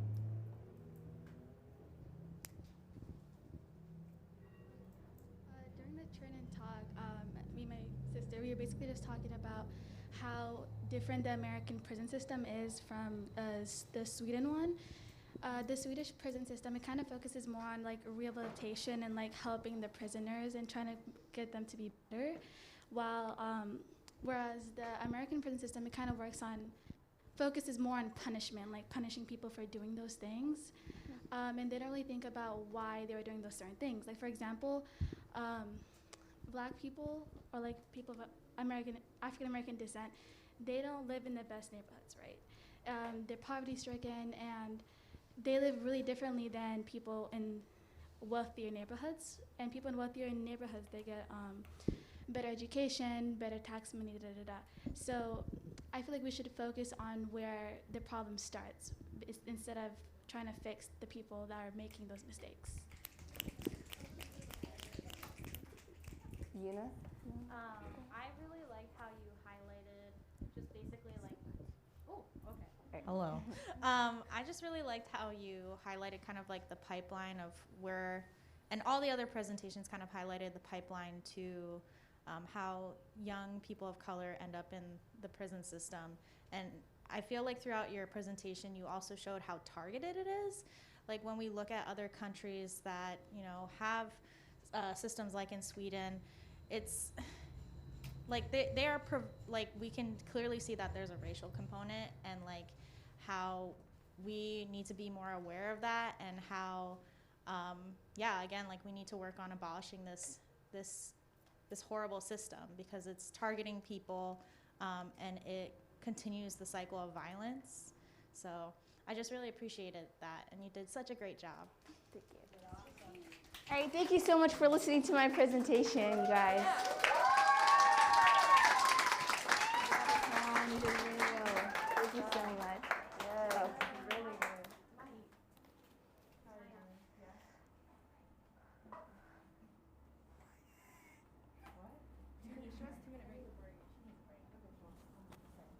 Oh, I can go ahead and dismiss. Hey y'all, sorry. It's hard to work with the acrylics. Can we acknowledge them real quick? Can I get a round of applause for the acrylics? Raise your hands. Let's. Okay, that was so amazing, by the way. Where did you go? There you go. That was so beautiful. I loved it. Once again, very informative. One thing I have noticed, and we talked about it a little bit during her presentation, the people in the back are. We need to hear the people in the back. So I'm gonna say abolish the system, and I want to hear you guys repeat it. Abolish the system. Say it louder. Abolish the system. One more time. I need to hear you say it with passion. Abolish the system. One more time for the people in the front. Abolish the system. Okay, see, look. Okay, I know you guys can talk. I know the voices work. Good job. Just wanted to make sure we were on the same page. Well, yeah. Man, presentations are great. Am I right? Well, we're going to take a little break, little two-minute little break. So once again, stretch, get up, move your bodies. Look at the acrylics in the room. Offer to pay for someone's set. I don't care. I'm just, in love. So yeah, take a 2-minute break for yourself, and then we're going to go back for our last presentation, and we will go on to lunch from here. So yeah.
Hey, I'm calling people back. So if you're an activista, adult ally, whoever, let's bring it back in. If you have any friends who are at the market, please text them so they can come back and enjoy the rest of what we have going on for part A.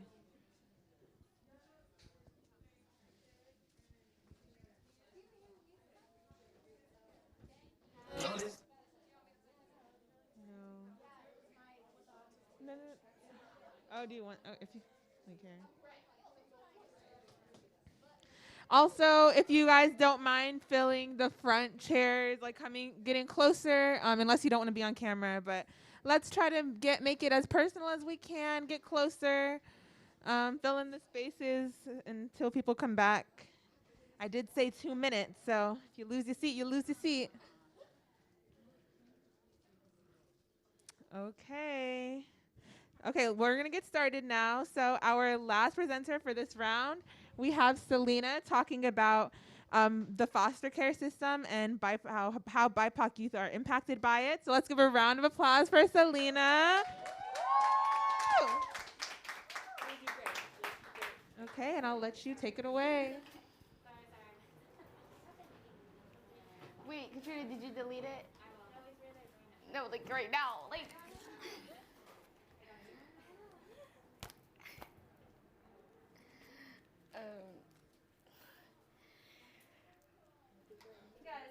I'm nervous. So my topic is the broken system, about like foster care and how it affects BIPOC youth. I chose this topic because I was once a foster child before, and I would like to spread light on how it is to be a foster child and what we go through mentally, physically, and emotionally. And just to educate and raise awareness so people are educated about it. Things that I hope that you'll take away from my presentation are for you to be aware of many conditions that children live in the foster care system, and listen to when foster kids tell you that they have something going on or they're being abused, and notice the signs of abuse. It can look like many different things. And awareness of next steps you could take to help. So I have a video of someone who's been in the system before and talks about a story that has happened to this family and what they go through.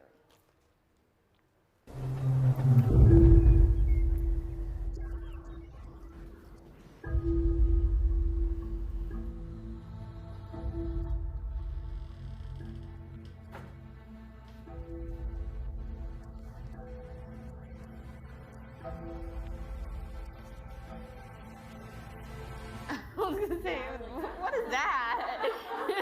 That's not mine.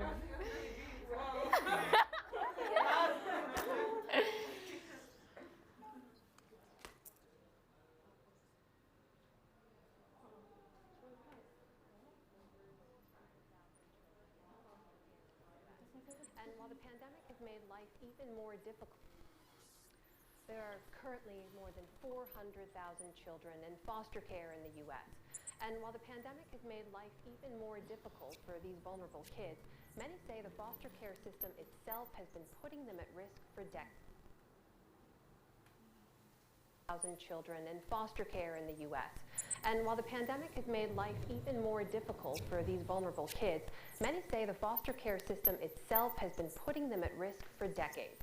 Special correspondent Charlene Hunter-Galt sat down with one former foster child who's now on a mission to fix the system by helping families stay together in the first place. It's part of our Race Matters series and Charlene's ongoing reporting on racism in America. Ready for your popsicle? Made 61.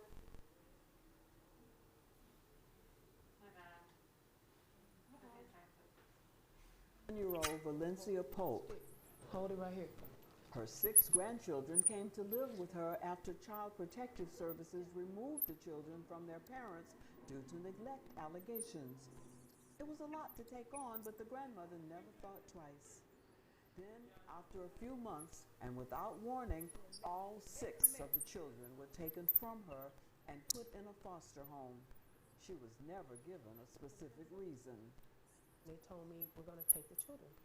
I cried, of course. We're going to pause for a second. Do you have that handheld mic? I'm just going to hold that.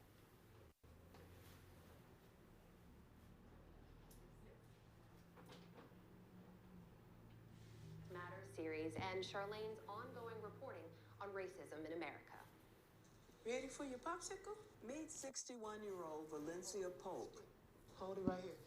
Her 6 grandchildren came to live with her after Child Protective Services removed the children from their parents due to neglect allegations. It was a lot to take on, but the grandmother never thought twice. Then, after a few months, and without warning, all 6 of the children were taken from her and put in a foster home. She was never given a specific reason. They told me, we're going to take the children. I cried, of course, they're my kids. Why are you going to take the kids? We don't think you can handle it. When they took them, they were sitting in the floor doing their homework, and they came and got them. Screaming and crying, please, please, help me, help me, help me. And then I had to leave. I said, I got to go back in the house because I just felt like I was going to fall on the ground.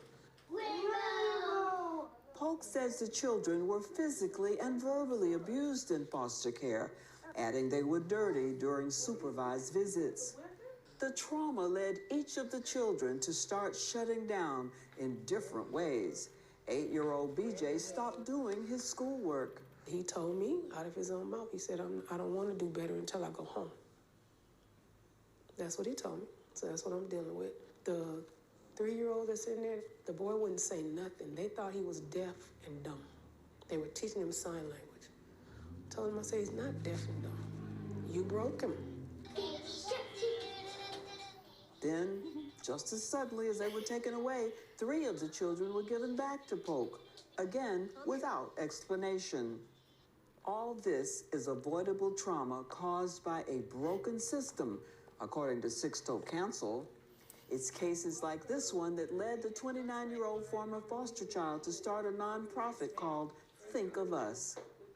It collects these kinds of stories, brings them to Washington, and advocates for change that would help families like the Polks stay together. On this night, Council visited the Polks with Valerie Jackson of Monarch Family Services, the child placing agency helping Polk obtain permanent guardianship. This is how we find out, is by talking to real human beings. Like, we have to hear from all sides. I met Sixto Council near the Polk home in Houston, Texas, to hear more about his ideas on what needs to change. Ideas fueled equally by his own traumatic childhood. Just how typical is what we've just seen? This is the story that we see over and over and over. And all the time, we see these small barriers as like a deposit for an apartment or the need for more food being the barrier that actually blocks families from staying together, or these technicalities that a family might need to be licensed to take care of their children, their relatives. Yeah, but even in your own life, I mean, you're now 29, and you've had this experience, like, in a way, like this family, since you were 11 months old. What was that like? Unfortunately, my mother couldn't take care of us because of her drug addiction. And by the age of 9, I was adopted, and it was a pretty abusive and racist adoption. What do you mean? I was placed with a Puerto Rican white-looking woman who, you know, while the light-skinned children got to go to a private school, she told me because I was black, I would have to go to a public school. And I would experience different types of abuses based on who I was. And so by 13, found myself couch surfing and trying to prove to the agency what was going on. But it was this tall, black-looking kid against this white, short-looking Puerto Rican woman. And I wasn't believed for a very long time until I started to record the abuse. And you came up with a solution by watching what is one of my favorite shows, Law and Order. Yeah, so it was one day I was watching Law and Order, and that was the moment where I realized I had to find evidence. I had to build evidence. So after that, I was able to be put back into foster care. What was it like in those foster homes? It was a roller coaster. So fostering is a calling, and some people are called to do the work, and some people, really see the mutual benefit of being able to survive leveraging that stipend that they get from the government. It was only off. So I wanted to re-say some of the things he said. A lot of people, a lot of the CPS workers, they come in and they remove kids from homes that they're perfectly fine in. And I feel like when people do those things, they don't understand the emotional damage that it does to kids. And sometimes when kids stop doing their homework, or when they don't open up as much, they start to find alternative problems that they assign these kids, saying that he was deaf. He was not deaf. He just didn't want to talk to people. And I just wanted to bring up that my topic is about foster care, but it's also about the disproportionate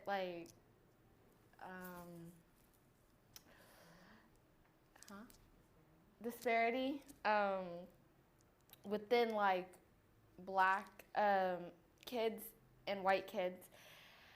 Black kids make up 13.71% of the population, but that's 22.75%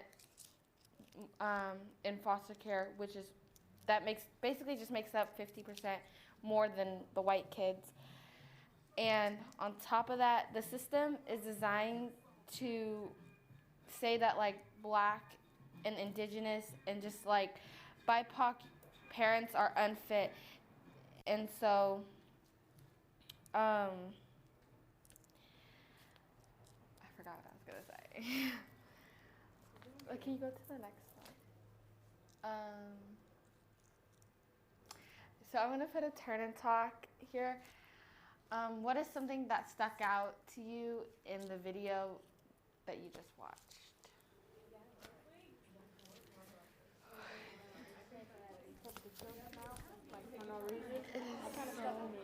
Hot in here.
For the people in the back, I'm bringing everyone back together.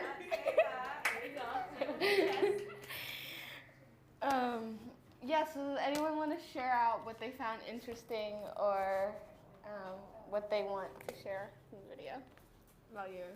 I was gonna say that the foster, like on a daily basis, I don't really think of like the foster care system, but this, like I think about like systematic issues, but this video really shed light to like issues that are placed in the system.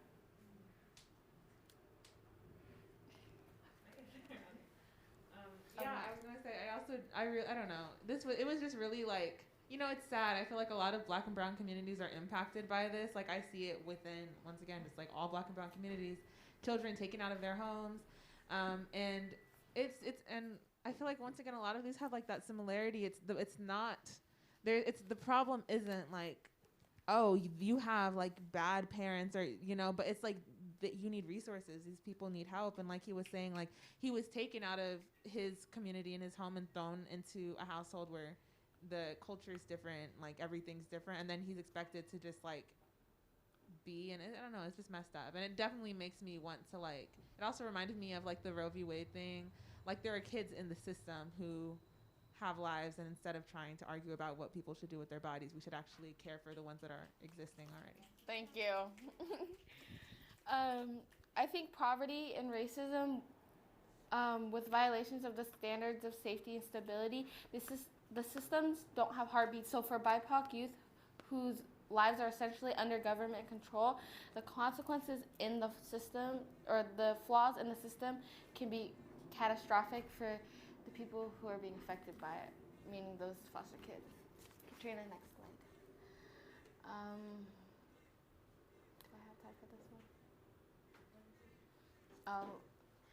So just to like sum this one up, I think that like when kids are telling you like they don't like something, or like there are like different ways that people can ask for help, and instead of brushing it off, ask them what they need to be supported and how you can support them, instead of just reporting it, because you don't know if that's going to make their situation worse. For example, when there's like check-ins for foster care, like, and you just like go and run to tell your boss what the kid told you, that's not helping the kid. That's essentially making it worse for the kid that's either at home or in their placement or whatnot.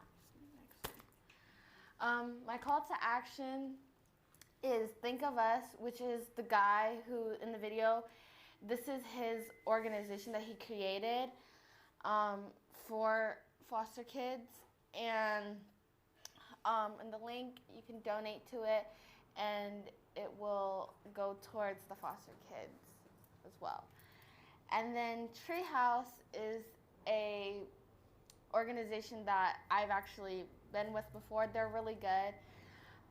They are in Seattle, and they support the foster kids by getting things that they need, and they just, yeah. And then my third one is to become a foster parent, but only become a foster parent if you can, if you have the time, and if you can commit to it, because being foster parents for the stipend doesn't really do anything, and it is hurting kids, because these kids don't come in, they don't ask you for anything. All they're asking you is for you to be able to provide a roof under their head and just to love and care for them. And I don't think that's asking for too much, because everyone here is human. Everyone here needs love and needs a roof under their head, so do the same for these kids.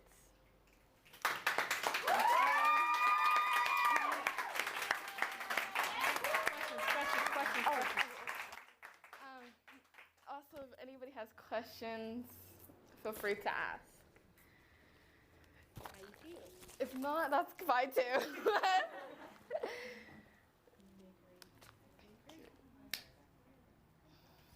Oh my gosh, tears are coming to my eyes. That was beautiful. I just loved it. Can we get more claps, more snaps? You did so good.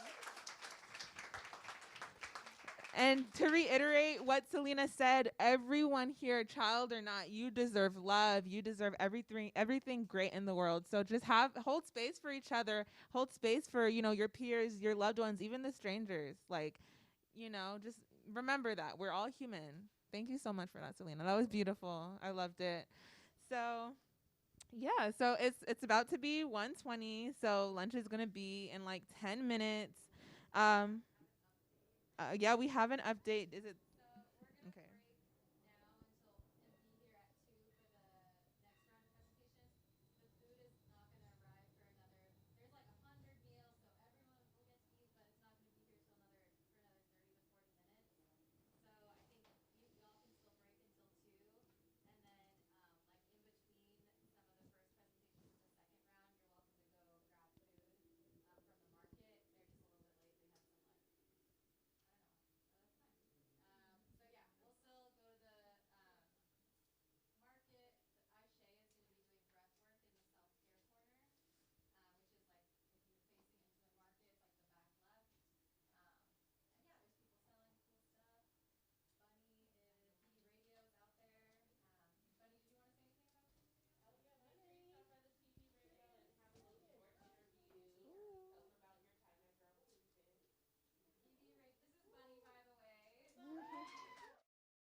Paint, draw, cooking, and baking.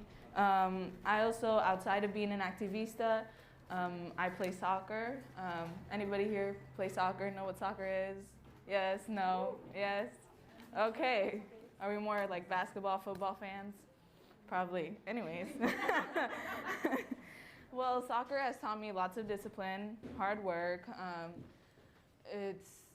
And my soccer club that I play for, it's a nonprofit helping BIPOC youth, of course, into fulfilling their soccer dreams. You know, if they want to go pro, if they want to play college level, things like that. I also like long walks on the beach.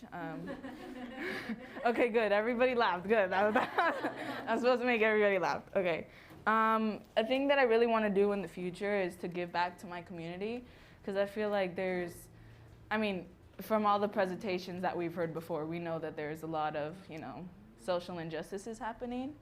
And the one thing that's mainly important to me is friends and family, which is the reason that I chose to focus on immigration. And I'm Mexican, so focusing on the Latinx/Hispanic community, because we could talk about so many topics of immigration and it would take like a whole week to learn. But luckily, I'm gonna do it in 20 minutes for you guys.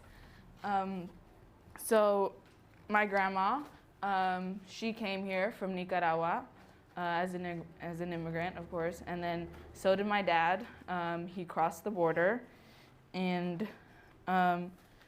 learning my grandma's stories and my dad's story really made me realize that there's so many other stories out there and that just haven't been told yet. So I really felt like, I need to teach more people about immigration, because even though it was such a big topic, of course, when Trump was president, it was such a big thing that many people didn't have enough knowledge about.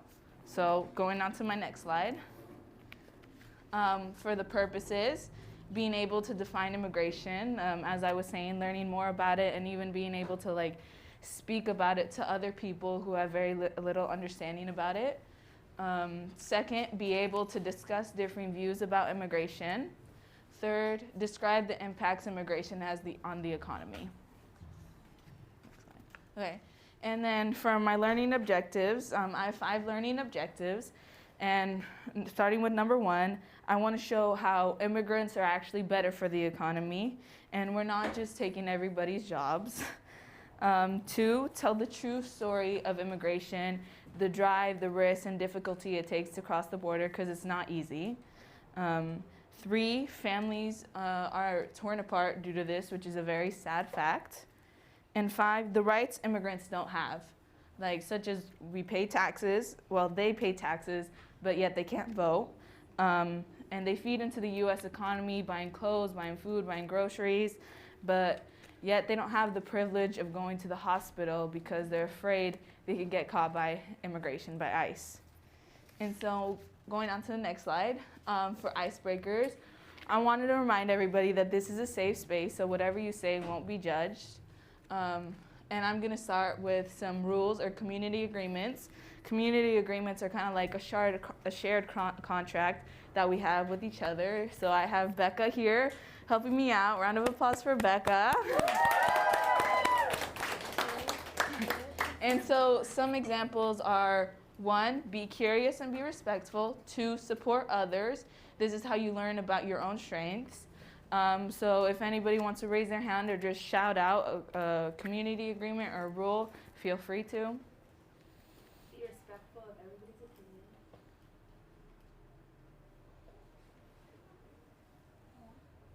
More? Anybody else? Lessons can leave the room, but stories stay here. What? Lessons can leave the room, but stories stay here, right? Yeah. Okay.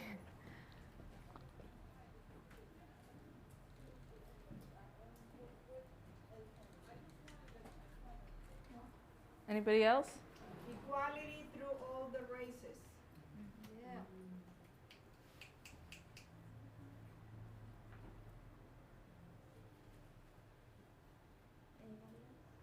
Anybody else before mine? Step up, step up. Yeah.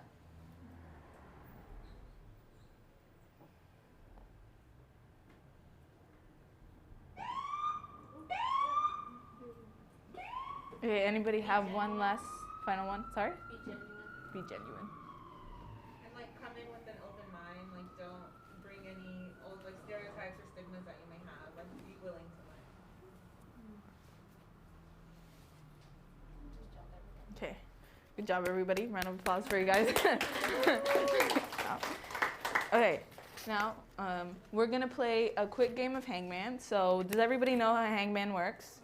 Yes? You just basically shout out a letter, and if you get it wrong, then you start the drawing of a man. But if you get the letter right, then it'll appear down below right there.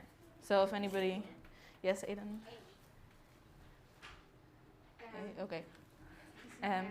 Oh, also, these words are related to the topic, of course. M. No. Can I guess the word? Yeah. Deportation. The word? Good job. Okay. Okay, I have two more words. I have two more words, so yeah, you can go first. Oh. L. Anybody else in the back want to shout anything out? I.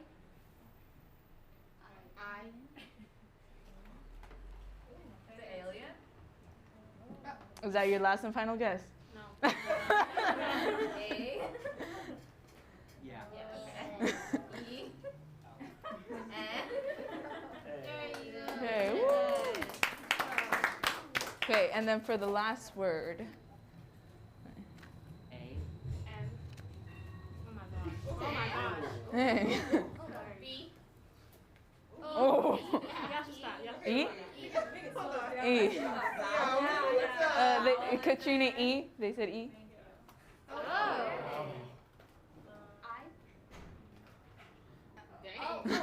Okay. Uh-huh. No.